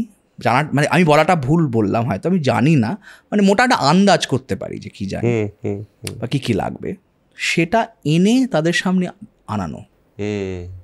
তারা কিন্তু গান বাজনাটা কি হচ্ছে ওটা কিন্তু পরে দেখতে আসছে। এটা খুব হার্ড ফ্যাক্ট এখনকার জেনারেশনের জন্য। তারা দেখতে আসছে যে আমি এক্সপিরিয়েন্সটা কী করলাম। এখন যে কোনো জায়গায় what is selling is experience. আমি ওই এক্সপিরিয়েন্সটার জন্য কত টাকা দিয়ে টিকিট কেটে গিয়ে আমি কি নিলাম, আমি শুধুমাত্র ওই ফ্যান্টাস্টিক গানটা শুনলাম, তার সাথে একটা ফ্যান্টাস্টিক আওয়াজ শুনলাম অডিয়েন্স মানে সাউন্ডের, একটা ফ্যান্টাস্টিক ভিজুয়াল, একটা দুর্ধর্ষ দেখতে সেট, ডেকর, অ্যাম্বিয়েন্স, খুব ভালো ভালো লোক আশেপাশে গেল, দারুণ খাবার খেলাম ওখানে গিয়ে, লনে আমাদের যারা যারা খাবার রয়েছে দারুণ দারুণ সেলফি তুলতে পারলাম, কারণ সেলফি জোনস রয়েছে ওখানে। আমি আমার সোশ্যাল মিডিয়াতে এনগেজ করতে পারলাম, আমার যারা যারা ফলোয়ার্স তাদের কাছে আমি দেখাতে পারলাম যে it's the in thing now, it's cool, সেটা আমি দেখাতে পারবো। তাহলেই নতুন জেনারেশন আসছে, মানে তাদের কাছে এবং আমার পরবর্তী জেনারেশনের কাছে এই যে in thing, it's trending, it's cool, এই শব্দগুলো আমরা যতটা মাঝে মধ্যে একটুখানি ছোট করি, হেঁও করি, কিন্তু এটা কিন্তু ওরা মানছে এবং ওদের কাছে আমাকে সেইভাবে প্রেজেন্ট করতে হচ্ছে। এসএসএফে গেলে আমাদের বেশ কিছু জায়গায় রয়েছে শুধু সেলফি নেওয়ার জায়গা, মানে তারা শুধু সেলফি নিয়ে বিভিন্ন জিনিস নিচ্ছে, দেখতে সুন্দর ছবি তুলতে পারছে। তারা কিন্তু আসছে ওই অ্যাম্বিয়েন্সটার জন্য আরও বেশি করে, তারা আসছে গান বাজনাটা তো আমি শুনবো, সেটা তো প্রধান উদ্দেশ্য। মানে এই জিনিসটা অ্যাকচুয়ালি দেখো, মানে অবভিয়াসলি যেই জেনারেশনের যেটা ডিমান্ড অফকোর্স সেটা তো তাদের দিতে হবে, এবং তার সঙ্গে যে আসল জিনিসটা সেটা তো হচ্ছে ইন্ডিয়ান ক্লাসিক্যাল মিউজিক, এবং সেই মিউজিকটার যে কানেকশন বা সেই মিউজিকটার যে কী বলবো ওটাকে এসেন্সটা, সে যদি একবার তার মধ্যে ঢুকে পড়ে, তুমি যেটা বলছিলে, তাহলে কিন্তু সে বারবার ওইটার মধ্যে ঢুকে পড়তে থাকবে আর কি, কারণ ওই এক্সপিরিয়েন্সটা যে একবার করেছে সেই জানবে যে সেই এক্সপিরিয়েন্সটা কি। আরেকটা জিনিস আমি মেক শিওর তারা এখানে এসে যেটা এক্সপিরিয়েন্স করলো তারা যেন বাড়ি ফিরে সেম ভিডিওটা ইউটিউবে দেখে না পায়। কারণ বাড়ি দেখে তারা ইউটিউবে ওটার প্রচার দেখতে পাচ্ছে, সব কিছু দেখতে পাচ্ছে, কিন্তু এক্সপিরিয়েন্সটা, I am selling the experience, I am not selling the craft, I am not selling this legends craft. The legend is too big in his craft, I don't need to sell that. Right, he is way beyond that, even sellability. Correct. I am selling the experience in SSF. That is selling. বুঝতে পারছি। এবার আমি এটার জন্য কি কি লাগবে, টয়োটার একটা কনসেপ্ট আছে TQM, মানে it's a very famous managerial concept, যে টোটাল কোয়ালিটি ম্যানেজমেন্ট। একটা গাড়ি বানাতে প্রত্যেক কটা স্টেপে you have to be the best. মানে গাড়ি বানাতে শুধু গাড়িটাই বেস্ট তা নয়, গাড়ির ইঞ্জিন বেস্ট তা নয়, এটা টয়োটা অনেক আগে ফলো করা শুরু করেছিল এবং কনসেপ্টটাই ওনারা এনেছিলেন টয়োটার, TQM। It's a very famous concept and studied and practised world wide. তারা করেছেন যে আমি যখন গাড়িটা বানাবো, আমার যে স্টাফ আসছেন তাদের যখন আসছে যে ফেসিলিটিটার মধ্যে থাকছে, সেই ফেসিলিটিটার এসিটা যেন সব থেকে বেস্ট কোম্পানির হয়, সেই ফেসিলিটিটার বাথরুম তার ফিটিংস যেন সব থেকে বেস্ট কোম্পানির হয়, তার সেই ফেসিলিটিটার মধ্যে যে যে স্পেস আছে, লাইটস ইত্যাদি সব বেস্ট কোম্পানির হয়, সব কিছু বেস্ট। যে খাবার খাবে সেটা যেন বেস্ট ফুড হয়, তাহলেই তারা বেস্ট প্রোডাক্টটা বানাতে পারবে ওখানে বসে। সেই যে স্টিলটা আসছে সেটা যেন বেস্ট কোয়ালিটির হয়, বেস্ট কোম্পানির হয়, সেই স্টিলটার সাথে যে ফিক্সচার্সগুলো রয়েছে, যে নাটটা আছে যে সেটা যেন বেস্ট হয়। মানে ছোট ছোট ছোট ছোট প্রত্যেক কটা স্টেপের যেন টিকমার্ক করে বেস্ট হয়, তাহলেই সেটা সমষ্টিগতটা উইল বি দ্য বেস্ট। শুধুমাত্র আমি গাড়িটা ফ্যান্টাস্টিক বানাচ্ছি তা নয়, বুঝেছি। হ্যাঁ, ওই টোটাল কোয়ালিটি ম্যানেজমেন্ট, এটা ইজ ইম্পর্টেন্ট। আমি এসএসএফে সবসময় চেষ্টা করি সেটা করতে। সাউন্ডটা has to be the best, light has to be the best, decor has to be the best, তাহলেই যে মিউজিশিয়ানটা ওখানে বসে গান বাজনা করছেন he can deliver his best, যে অডিয়েন্সটা শুনছেন he can watch or witness the best. Correct. LED যে স্ক্রিনটা হবে তার lumens has to be the best, তাহলেই যারা দূরে বসে দেখতে পাচ্ছে তারা আরও আরাম করে দেখতে পাচ্ছে, আরও পরিষ্কার, আরও হাই ডিফাইন্ড ভিজুয়ালস দেখতে পাচ্ছে। যারা ভিতরে ঢুকছেন, যে বাইরের প্রচারটা দেখতে পাচ্ছে, ওটার ফ্লেক্সের কোয়ালিটি, ওটার বাটামের quality has to be the best, তাহলেই দেখে সব কিছু বাহ এটা ভাল লাগছে। ঠিক ঠিক, এটা আসলে খুবই ইম্পর্ট্যান্ট একটা ব্যাপার। কারণ অনেক ক্ষেত্রেই দেখা যায় যে এই ছোট ছোট জিনিসের উপর নজর দেওয়া হয় না, এবং এই ছোট ছোট জিনিসের উপর নজর না দেওয়াতে কিন্তু ওভারঅল এক্সপিরিয়েন্সটা একটু নড়ে যায়। আমরা অফকোর্স আমরা সকলেই ভাবি যে আমার প্রোডাক্টটা ভালো, তাহলেই আমার প্রোডাক্টটা চলবে। সেটা হতো idealistic situation. True true true. এটা তো বুঝলাম, মানে তোমার তো এটা মানে একটা বিরাট নতুন অডিয়েন্স, বা এই যে এত মানুষকে একটা অন্যরকম এক্সপিরিয়েন্সের কথা বলছো, বাট এই পুরো ব্যাপারটা করতে তো একটা হিউজ টাকা পয়সারও ব্যাপার থাকে, মানে সেটা কি করে ম্যানেজ হয় এবং সেটা কি করে তো হয় ব্যাপারটা? প্রথম থেকেই আমাদের ভাবনা ছিল, সেটাই এখনও হয়, সেটা হচ্ছে আমাদের পুরো খরচাটা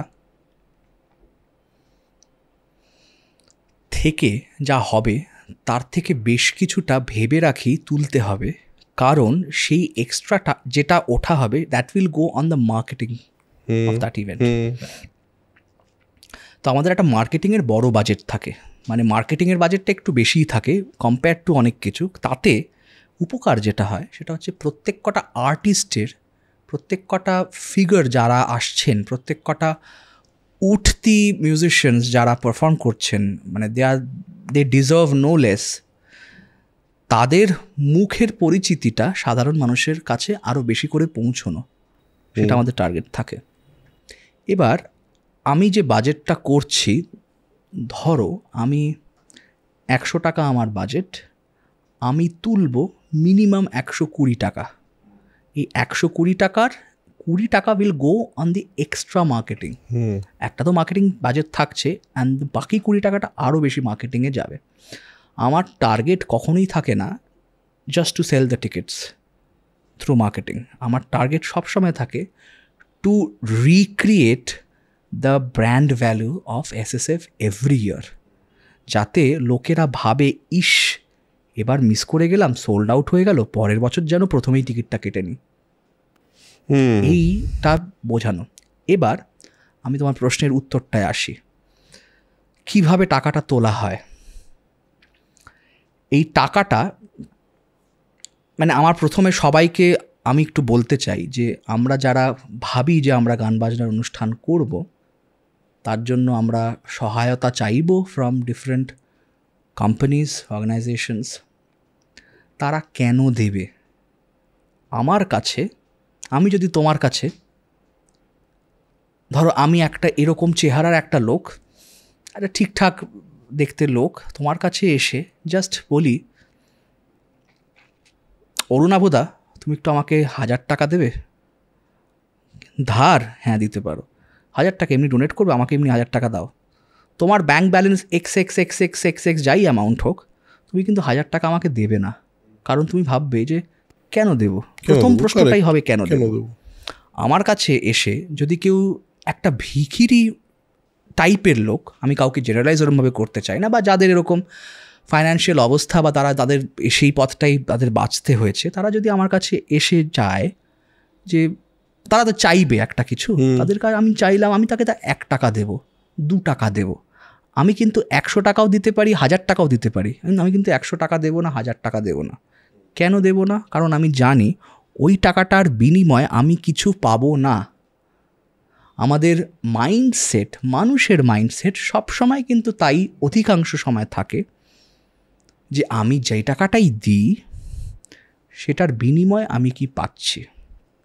আমি যদি সেটি একবার ক্র্যাক করে ফেলতে পারি, তাহলে আমি দেখব একটা কোম্পানিও কিন্তু একটা মানুষ। একটা কোম্পানি যাই হোক, তিনিও একজন মানুষ, তাকে চালনা করছেন বেশ কিছু মানুষের সমষ্টি, কিন্তু তিনিও একটা লিগাল এন্টিটি, একটা কোম্পানি। সে আমাকে তার অ্যানুয়াল রিটার্নস বা তার যা নেট ভ্যালিউ হতে পারে কয়েকশো কোটি টাকা, তো ধরে নাও আমি ফর দ্য সিম্পলার সাইড আমি 100 কোটি টাকা তার একটা রেভিনিউ, একটা অ্যানুয়াল রিটার্নস তার একটা রয়েছে, আর তার কাছে রয়েছে। সেই টাকা থেকে আমাকে কেন 10 লাখ টাকা দেবে, 5 লাখ টাকা দেবে, 1 লাখ টাকা দেবে? কারণ তার কাছেও সেই টাকাটা কিন্তু একটা নস্যি, মানে তার ব্যাংক ব্যালেন্সের তুলনায় সে টাকাটা আমার কাছে ওই 100 টাকা 10 টাকার মতো। কিন্তু কেন দেবে? তারা তখনই দেবে, বা আমিও সেই টাকাটা, আমি যদি ওই জায়গায় থাকি, আমি অন্য আরেকটি জায়গায় তখনই দেব যখন আমি জানবো সেটার বিনিময় আমি কিছু পাচ্ছি। আমি যদি সেই পাওয়া টাকা তাকে দেখাতে পারি যে তুমি এটা পাচ্ছ, তাহলেই তারা দেবে। তাদের দেওয়ার অনেকগুলো পন্থা আছে, তারা কর্পোরেট সোশ্যাল রেসপন্সিবিলিটির ফান্ড থেকে দেয় ইত্যাদি। যেই দিক, যেভাবেই দিক, তাকে কিন্তু দেখাতে হয় কি পাচ্ছ তোমরা। এবার একটা কোম্পানি কি পেতে পারে ফ্রম আ ক্লাসিক্যাল কনসার্ট, কী পেতে পারে? সেই ক্লাসিক্যাল কনসার্টের যদি আমাকে 1 লক্ষ টাকা দেয়, আমি তাকে 1 লক্ষ টাকার কাস্টমার দিতে পারবো না, কিন্তু আমি তাকে যেগুলো দিতে পারি সেটা হচ্ছে তার ভিজিবিলিটি। তো একটা part, visibility in different formats, মানে আমার ইন ভেন্যু ভিজিবিলিটি, আমার যত পাবলিসিটি ভিজিবিলিটি, তো সেটা ঠিক আছে, এটা ছোটো পার্ট। তারা দিতে পারছি তাদের যারা প্রিমিয়াম কাস্টমার্স বা তাদের যারা টপ এক্সিকিউটিভস, তাদের 1 নম্বর সেই এক্সপিরিয়েন্সটা দিতে পারছি। দ্বিতীয়ত, একটা মানে ধরো আমরা একটা প্রিমিয়াম ক্লাবে কেন যাই? কারণ সেখানে লাইক মাইন্ডেড প্রচুর লোক থাকে। আমি কথার কথা বলছি, একটা টলি ক্লাবের মেম্বারশিপ, একটা দিল্লি জিমখানার মেম্বারশিপ কেন নেওয়ার চেষ্টা করি? কারণ সেখানে লাইক মাইন্ডেড লোকেরা থাকবে, আমি তার কাছ থেকে ব্যবসা জেনারেট বেশি করতে পারবো। ব্যবসার থেকেও বেশি ইম্পর্ট্যান্ট হচ্ছে আমরা সেই কমিউনিটিটার মেম্বার হতে পারবো, যেটা আমরা বলতে পারবো লোকজনকে যে আমি অমুক ক্লাবের মেম্বার। একটা কোম্পানি আমাকে 10,000 টাকা ডোনেশন না দিয়ে আমাকে 10 লক্ষ টাকা তখনই দেবে যখন আমি তাদেরকে সেই এনেবল করে দেব যে তুমি অমুক আমাদের কোম্পানি, আমাদের অর্গানাইজেশনে এই টাকাটা দিলে you will become an elite member of the club.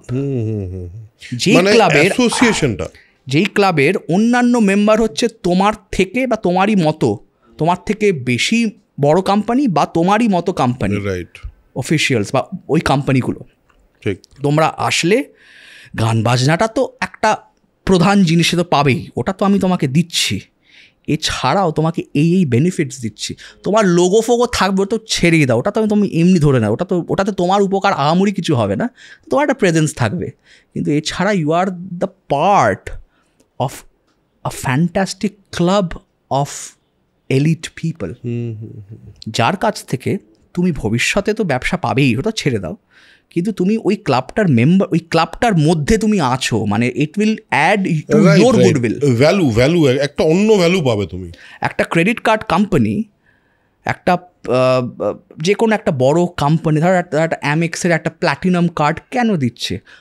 Free lounge access তো ওটা তো আছেই, ওইগুলো তো তুমি পাবে, কিন্তু তার সাথে যে তুমি বাকি জিনিসগুলো পাচ্ছ, সেটাকে তোমাকে আগে অ্যানালাইজ করতে হবে যে তুমি তোমার অর্গানাইজেশনে কি দিতে পারবে এক্সট্রা।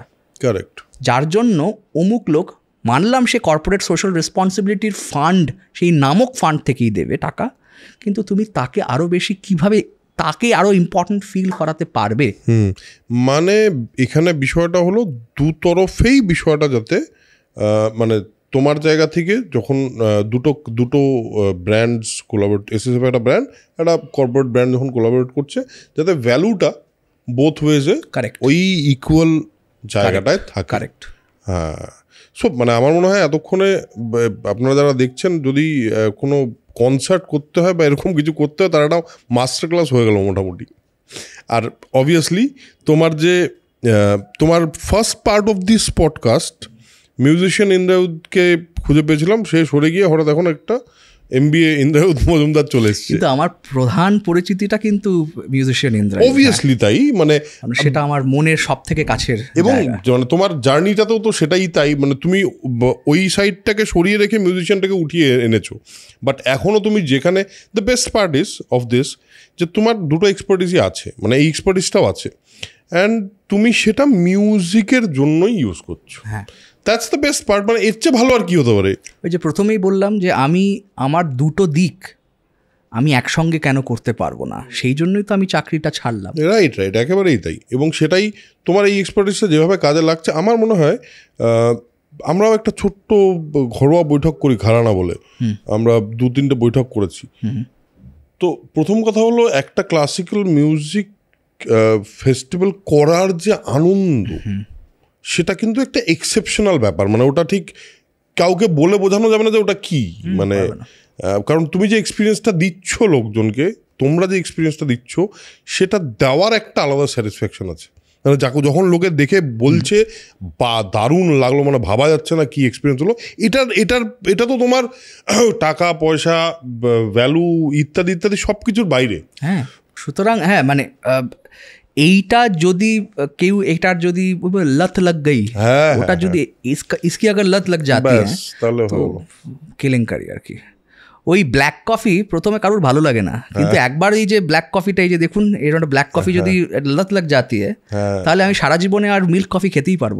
কারেক্ট। এবং এই যে টেস্ট ডেভেলপমেন্ট বলো না, টেস্ট ডেভেলপ হয়ে গেলে একবার শেষ। বিভিন্ন মানে লেজেন্ড, তুমি যাদের বললে যে লেজেন্ডস যারা, তারা তো এখন যারা লেজেন্ডস তাদেরকে তুমি খুব কাছ থেকে দেখেছো। তো এরকম কোনো এক্সপিরিয়েন্স বা এরকম কোনো এই ধরনের মানুষজন, মানে তারা তো মানে কি বলবো, তোমার ইয়েতে তো সবাই আছে মোটামুটি, তাদের এরকম কোনো এক্সপিরিয়েন্স শেয়ার করতে পারবে যে এই এক্সপিরিয়েন্সটা তোমার জীবনের খুব গুরুত্বপূর্ণ এক্সপিরিয়েন্স হয়ে থেকে গেছে? মানে কাকে ছেড়ে কাকে বলি, স্বরসম্রাটের দৌলতে সবাইকেই মোটামুটি কাছ থেকে দেখতে পেরেছি, এবং কাছ থেকে তাদের ওই যে সঙ্গ করা, সেটা যে কতটা বড় ব্যাপার, সেটা কাছ থেকে মানুষটিকে সাথে ওই প্রেজেন্সটা ফিল না করা পর্যন্ত বোঝা যায় না। ঠিক, ইউটিউবে দেখে বা দূরে স্টেজে দেখছি সেটাতে বোঝা যায় না। স্বরসম্রাট ছাড়াও আমার পারিবারিক সূত্রে এবং আমার নিজের প্রফেশনাল, আমার নিজের বাজনার সূত্রে এতজনের সাথে সবসময় আমাকে থাকতে হয় তাদের সাথে, এবং সেটা এতটা বড় সৌভাগ্য আমার। তো আমি সবার কাছ থেকেই এত কিছু জিনিস শিখতে পারছি। এবার পুরোটাই না, মানে আমার মানে এনাদের সব কিছুর সমষ্টিটা একটা ওই এত বড় একটা ওশানের মতো, একটা সমুদ্রের মতো। আমার নিজের হচ্ছে একটা এই ম্যাক্সিমাম এই কাপের সাইজে নিজের নেওয়ার ক্ষমতাটা, সুতরাং আমি যতটা নেবো সেটাই হচ্ছে আমার প্রাপ্তি।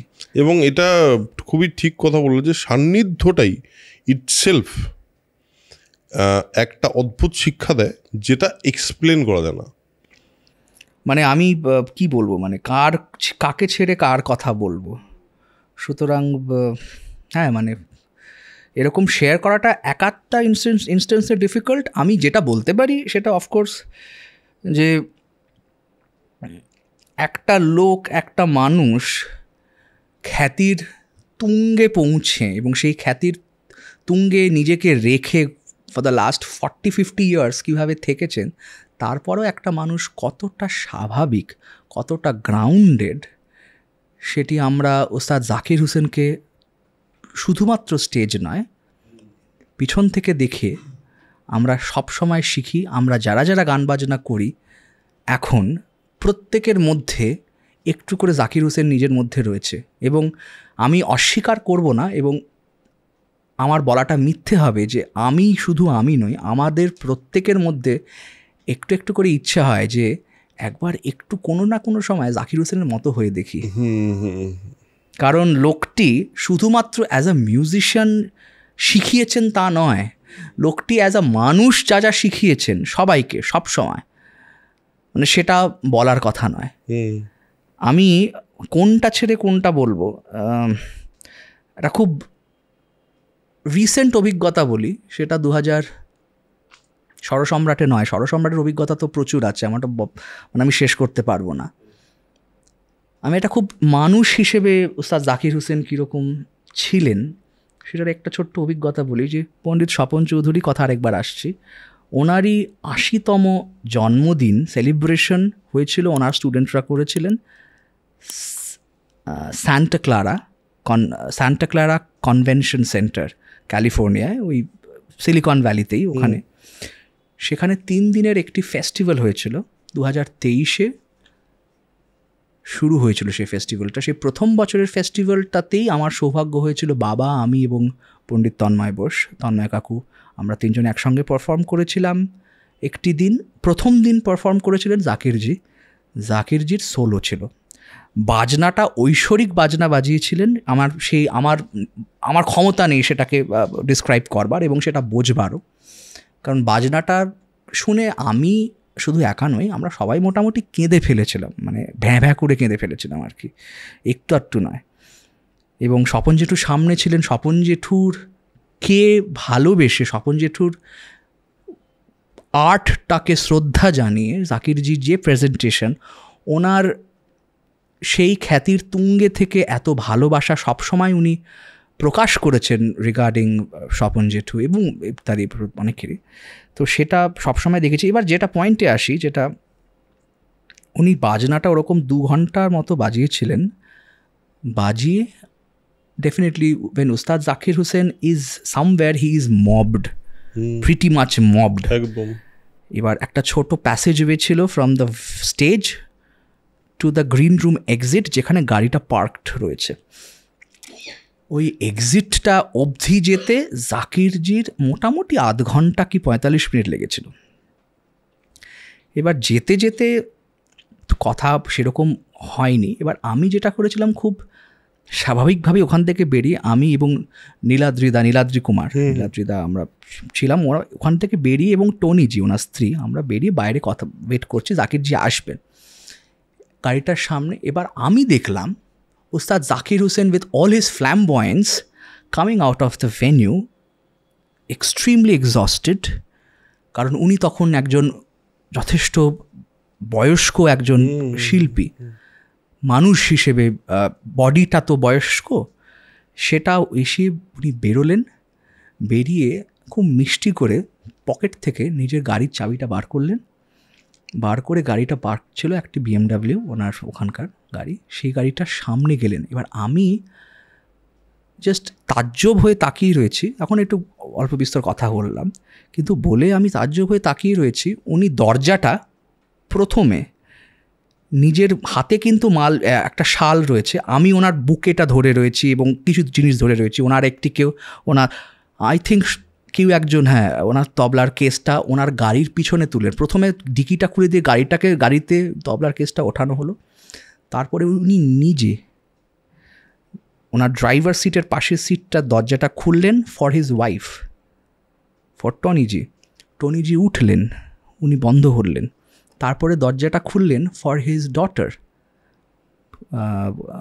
আমার মনে নেই আনিসা দি না বেলাদি কেউ একজন ছিলেন, উনি আগে তুললেন।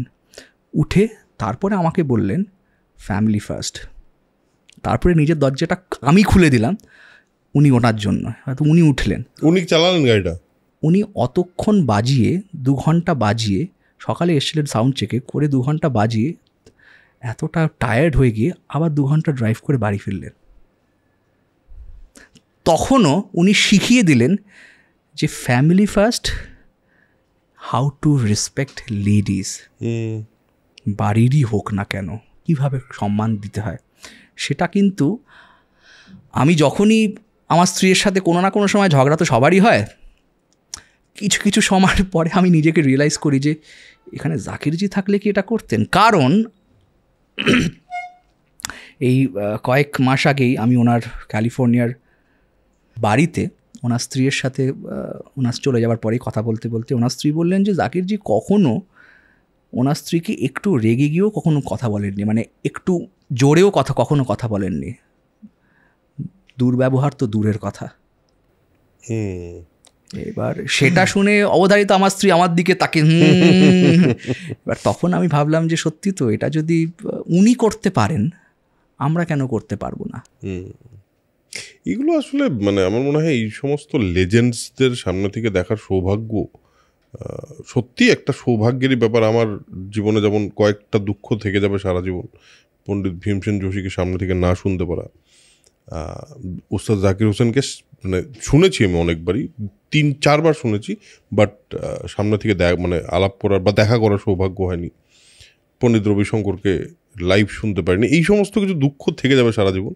কিন্তু স্টিল এখনও যারা আছেন যাদের সঙ্গে দেখা হয় মাঝে মাঝে। পণ্ডিত রবিশঙ্করের একটি কথা বললে আমার মনে পড়লো, আমি ওনার I think the last or the second last performance in Kolkata 2000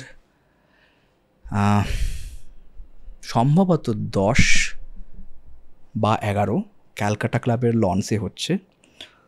উনি তখন একজন, মানে আমি তখন একজন বৃদ্ধ মানুষকে দেখছি, কিন্তু যার মাথাটা একটা 25 বছরের ছেলের মতো অ্যাক্টিভ হয়ে যাওয়ার পরে উনি ফার্স্ট হাফটা বাজানোর পরে উনি সেকেন্ড হাফটার সময় উনি অ্যানাউন্স করছেন, আমার এখনও কাঁটা দিচ্ছে, বলছেন যে উনি তখন বলছেন যা যা ভুলভ্রান্তি হয়েছে একটু ক্ষমা করে দেবেন, কারণ একটু তো বয়স হয়েছে, মাথাটা চলে, হাত পৌঁছতে চায় না। সেটা শুনে আমি কেঁদে ফেলেছিলাম ওখানে। মানে সেটা যে কতটা কষ্টের অনুভূতি for a person, for a legendary genius like Pandit Ravi Shankar. কিন্তু উনি শেষ বয়স অবধি যা সব বাজিয়ে গেছেন, মানে আমরা এখনও তাজ্জব হয়ে যাই। সত্যিই তাই, সত্যিই তাই, ভাবাই যায় না। ওই আর কি, মানে আমার এই যে আমি তো মানে আমার মাঝে মাঝে মনে হয় যে ধরো যেই সমস্ত লেজেন্ডারি মিউজিশিয়ানসদের সঙ্গে আমি তাদের সান্নিধ্য করার সৌভাগ্য পেয়েছি, তার মধ্যে মানে পণ্ডিত তীরেন্দ্রনারায়ণ মজুমদার আছেন, কুমার বোস আছেন, পণ্ডিত কুমার বোস আছেন, পণ্ডিত স্বপন চৌধুরী আছেন, এই সমস্ত লোকজনদের সান্নিধ্যে এসে মনে হয় লাইফ মে কুছ তো সহি কিয়া হোগা, নাহলে এই লোকগুলো কেন আমার সঙ্গে কথা বলছে। মানে এইগুলো মানে এই যে ছোট ছোট জিনিসগুলো না, এই মানে এক একটা বড় বড় মানুষের থেকে শেখা, এটা সারা জীবন চলতে থাকলে আমার মনে হয় এইটাই মানে মানে আমি কালকে ওই এপিসোডটা হয়েছে, তারপর থেকে তুমি ভাবতে পারবে না আমাদের পুরো টিমের মোরালটা জাস্ট আপ হয়ে গেছে। মানে জাস্ট সবাই খুব হ্যাপি, কেন কী করতে কেউ জানে না, কিন্তু আমরা খুব হ্যাপি তারপর থেকে। একটা কথা বলি, একটা মজার জিনিস মনে পড়লো জাকিরজির সম্পর্কেই। এসএসএফে বাজাচ্ছেন, বাজিয়ে উনি সেবার হয়তো হায়াত রিজেন্সিতে ছিলেন, কারণ আমাদের যে ড্রাইভার, মানে তিনি একজন মানে ট্যুরস অ্যান্ড ট্রাভেলসের হায়ার করা একটি গাড়ি, সেটি যে ড্রাইভার তিনি একজন বিহারি ড্রাইভার ছিলেন। তার কাছ থেকে আমরা শুনেছি গল্পটি, কারণ প্রশ্নটা আমাকে তার উনি যেদিনকে চলে গেলেন সেদিনকেই করা হয়েছিল, ওই বিহারি ড্রাইভারটি করেছে, আচ্ছা जो आए थे ये क्या मशहूर गायक है? हैं गायक? नहीं, वो किशोर कुमार के गाना गाते हैं ना। हैं? अच्छा, क्या किए? नहीं, वो आधी रात की तो फ्लाइट, মানে ভোরবেলার ফ্লাইট ছিল, মাঝরাত্রে হায়াত থেকে বেরিয়েছেন, হায়াত রিজেন্সি থেকে এয়ারপোর্ট অবধি জিন্দগি এক সফর হ্যায় সুহানা ড্রাইভারটার সাথে গাইতে গাইতে গেছেন কাঁচ খুলে দিয়ে। এছাড়াও যত কিশোর কুমারের গান আছে মোটামুটি পুরো পথটা নাকি ওনা দুজনে ডুয়েট গাইতে গাইতে যাচ্ছে। সেটা ওই বিহারি ড্রাইভারটি আমাকে বলছেন, তো আমাদের সাথে যুগলবন্দি করতে করতে গায়। এই সময়গুলো মনে হয় যে কেন ক্যামেরা ছিল না একটা, জাস্ট এই মোমেন্টটা জাস্ট দেখতে পেলাম না চোখের সামনে। বিউটিফুল, দুর্দান্ত। আমার মনে হয় তোমার সঙ্গে আড্ডাটার এক্সপেকটেশন ছিলই যে এরকমই একটা দারুণ আড্ডা হবে, এবং তোমার দুটো সাইড খুব মারাত্মকভাবে সুন্দর করে একদম ডিস্টিংক্টলি উঠে আসলো। এবং প্রায় শেষের দিকে আমরা, তো শেষে তোমাকে যেই প্রশ্নটা করতে ইচ্ছে হচ্ছে সেটা হলো, মানে এই মুহূর্তে ধরো ইয়াং একজন, মানে আমি জানি অনেকেই দেখবে যারা অ্যাসপায়ারিং ক্লাস মানে মিউজিশিয়ানস, যারা মেবি সরোদে ইন্টারেস্টেড, যারা অন্যান্য ইনস্ট্রুমেন্টে ইন্টারেস্টেড, তাদেরকে তোমার এইটুকু জার্নি থেকে, তোমার জার্নিটা তো এখনও অনেকটা লম্বা যাওয়ার বাকি, তোমার এইটুকু জার্নি থেকে তাদেরকে তুমি কি অ্যাডভাইস দেবে, সবচেয়ে স্ট্রং অ্যাডভাইস কি দেবে? প্রথম অ্যাডভাইসটা দেব, কিন্তু অ্যাডভাইসটা দেওয়ার যোগ্যতা আমার নেই, কারণ সেটির পিছনে আমার কেন কারোরই হাত নেই। সেটা হচ্ছে ভাগ্যের ব্যাপার, সেটা হচ্ছে সঠিক গুরুর কাছে পৌঁছনো। সেটি কিন্তু এক জন্মের হয়তো এক জন্মের ভালো ভালো কাজের ফল হয় না সঠিক গুরুর কাছে পৌঁছনো। কারণ সঠিক গুরু তিনি, যিনি শুধুমাত্র গানটি বা বাজনাটি ঠিকঠাক শেখাবেন না, এই পুরো যে সহবত সঙ্গ, এই পুরোটা কিভাবে থাকতে হয় সেটি উনিই শেখাবেন। এবং তিনি জীবনটা কিভাবে বাঁচতে হয় সেটাও শেখাবেন। এবং এই মিউজিককে কিভাবে, কারণ আমরা কিন্তু যতই বড় শিল্পী হন না কেন, একটি জিনিস সবসময় মাথায় রাখতে হবে, ইন্ডিয়ান ক্লাসিক্যাল মিউজিক কেন এখনও চলছে, একটি ফর্ম অফ আর্ট যেটি এত হাজার বছর ধরে কেন চলছে। কারণ এই আর্টটির ডিএনএটা সেম রাখা সত্ত্বেও এই আর্টটা সবসময় ইভলভ করছে। একদম। মানুষ এত হয়তো লক্ষ বছর ধরে আছেন কেন? কারণ মানুষ হোমো সেপিয়েন্স ডিএনএটা সেম রাখা সত্ত্বেও আমরা কিন্তু অনেক ইভলভ করছি। আমাদের যা দরকার নেই, আমাদের আগে তো পূর্বপুরুষদের আমাদের তো লেজ ছিল, দরকার নেই, চলে গেছে। কিন্তু আমরা যে সময়ের সাথে থাকাটা কিভাবে সম্ভব হচ্ছে, কারণ আমরা কিন্তু ডিএনএ ওয়াইজ আমরা মানুষই রয়েছি, কিন্তু আমরা ইভলভ করছি। Indian classical music is something যেটা এত হাজার বছর ধরে রয়েছে, কারণ ওটা ইভলভ করছে বলেই রয়েছে। তার মানে এই নয় যে আমি ইভলভ করছি মানেই আমি প্রচণ্ড একটা অন্য কিছু করে ফেলছি, তা নয়। কন্টেন্টটা কিন্তু ডিএনএটা সেম আছে, একটু একটু করে চেঞ্জ হচ্ছে, একটু করে সময়ের সাথে, সব কিছুর সাথে রেসপেক্ট রেখে। এবার সেটাকে নিয়ে এগোনো শুধুমাত্র নিজের বুদ্ধি, নিজের ভাবনা দিয়ে কিন্তু কিছুটা পৌঁছানো যায়। সঠিক শিক্ষাটা যদি না থাকে তাহলে কিন্তু সম্ভব নয়, সেটা সম্ভব নয়। ইউটিউব দেখে কিছুটা আমরা শিখতে পারবো, যতক্ষণ না সঠিক গুরু আমাকে বলে দেবেন কি বাজাবো না, কি করব না, কি বলবো না। ওটা কিন্তু আরও বেশি ইম্পর্টেন্ট দেন জানা যে কি বলবো, কি বাজাবো, কি গাইবো। ঠিক, এই বাকিটা যে কি করব না, সেটা ভীষণ ইম্পর্টেন্ট হয়ে যায়। একটি রাগ তো এত বছর ধরে প্রবাহমান কেন? কারণ রাগটির মধ্যে কি নোট লাগে, কি প্যাটার্নস হয় সেটা জানি, কি নোট কম্বিনেশনস লাগবে না সেটাও আমরা জানি। সুতরাং সেইগুলোকে রেখে আমরা তো সবাই ইনোভেট করছে, সবাই আমরা ইভলভ করছি সেটা নিয়ে। সেই জন্যই সেই রাগটা এখনও চলমান, বর্তমান। তো তাকে নিজেকে সেভাবে নিজেকে তৈরি করে নিয়ে যাওয়াটাও কিন্তু একটি গুরুরই দেখানো পথ অনুযায়ী চলতে হয়, তাহলেই সেটা সম্ভব। না হলে আমরা কি স্টিরিওটাইপড হয়ে যাব যে আমি যদি ইউটিউব দেখে শিখি, ওই সেম ইউটিউবটা দেখে কিন্তু আরও হাজার লোক শিখছে, তাহলে ওর গান আর আমার গানের মধ্যে তো কোনো ফারাক থাকবে না।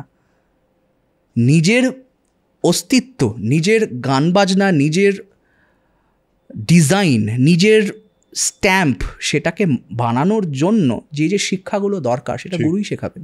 এবং এই নিজস্বতাটা তখনই আসবে যখন গুরু থাকবে। ঠিক, একদম। নিজস্বতাটা খুব ইম্পর্টেন্ট, ভীষণ ইম্পর্টেন্ট। ঠিক হ্যাঁ, তাহলে এখানেই আমরা আমাদের আড্ডাটার আজকে বিরতি টানছি। কিন্তু মানে আমার যেটা মনে হচ্ছিলো যে আড্ডাটা আরেকটু চলতে পারতো, কিন্তু আমাদের আবার আরেকটা শ্যুট আছে, ইত্যাদি থাকেই সেই সব। কিন্তু আজকের আড্ডাটায় খুব মজা পেলাম, খুব আনন্দ পেলাম। আমারও ভীষণ মজা লাগলো, এবং ডেফিনেটলি এবং সকলকে আহ্বান জানাবো একবার এসএসএফটা দেখুন। কারেক্ট, আমি সেটাই বলতে যাচ্ছিলাম যে আমি এসএসএফ 3 বছর দেখেছি, এবং 3 বছরে একবার দুদিন, একবার বোধহয় একদিন হচ্ছে, মানে একবার, বেশিরভাগই দুদিন ট্রাই করেছি, একবার একদিন পেরেছিলাম যেতে। আর যেইবার ছিলেন, যেইবার যেই প্রোগ্রামটায় যেই বছর জাকির হোসেন চলে গেলেন, মানে গত বছর ওই দিনটায় আমার যাওয়ার কথা ছিল, কিন্তু সেদিন আমি সামহাও ফর আমার একটু অসুস্থতা যেতে পারিনি। তো মানে যাই হোক, আমি যে এক্সপিরিয়েন্সটা করেছি সেই এক্সপিরিয়েন্সটা একটা অন্যই এক্সপিরিয়েন্স, মানে সেটা না করলে ঠিক বোঝা মুশকিল। এবং আমার মনে হয় ইন্ডিয়ান ক্লাসিক্যাল মিউজিকে যদি আপনি যদি ক্লিক করে থাকেন তাহলে একটু ইন্টারেস্ট তো নিশ্চয়ই আছে, সেই কারণেই আপনি এটা ক্লিক করেছেন। আমি বলবো, ইন্দ্রায়ুধ এবং আমি দুজনেই বলবো যে এই এক্সপিরিয়েন্সটা করে দেখুন একবার। ইন্ডিয়ান ক্লাসিক্যাল মিউজিকের যে আনন্দ, ওটা কিন্তু এক্সেপশনালি অন্যরকম। এবং সেটা ওই ব্ল্যাক কফির ডেভেলপ টেস্টের মতো, যে আস্তে আস্তে টেস্টটা ডেভেলপ হলে ভেতরে একটা অদ্ভুত শান্তি পাওয়া যায়। সবচেয়ে বড় কথা হলো এটা, ইন্ডিয়ান ক্লাসিক্যাল মিউজিক কিরকম জানি ভেতরে একটা মলম লাগিয়ে দেয়। তো ওইটা আজকের দিনের এই এত মানে ফাস্ট লাইফ, এত স্ট্রেস, এত টেনশনের মধ্যে আমার মনে হয় ইন্ডিয়ান ক্লাসিক্যাল মিউজিক এমন একটা সাহারা, যে সাহারাটা কিন্তু অনেকটা এগিয়ে দিতে পারে আপনাকে অনেক দিকে। সো এই কথা বলেই আজকে এপিসোড শেষ করবো। Thank you Indrayudh. Thank you so much. দেখা হচ্ছে পরের এপিসোডে। ততক্ষণের জন্য লিখবেন কেমন লাগলো, আর যদি সাবস্ক্রাইব না করে থাকেন প্লিজ একটু সাবস্ক্রাইব করে দিন। কেন করছেন না বুঝতে পারছি না, অনেক 78% লোক সাবস্ক্রাইব করছেন না। সাবস্ক্রাইব অবশ্যই করবেন। আর শেষে যেটা বলি সেটা আরেকবার বলি, spread knowledge, spread positivity, because knowledge is power and positivity is correct.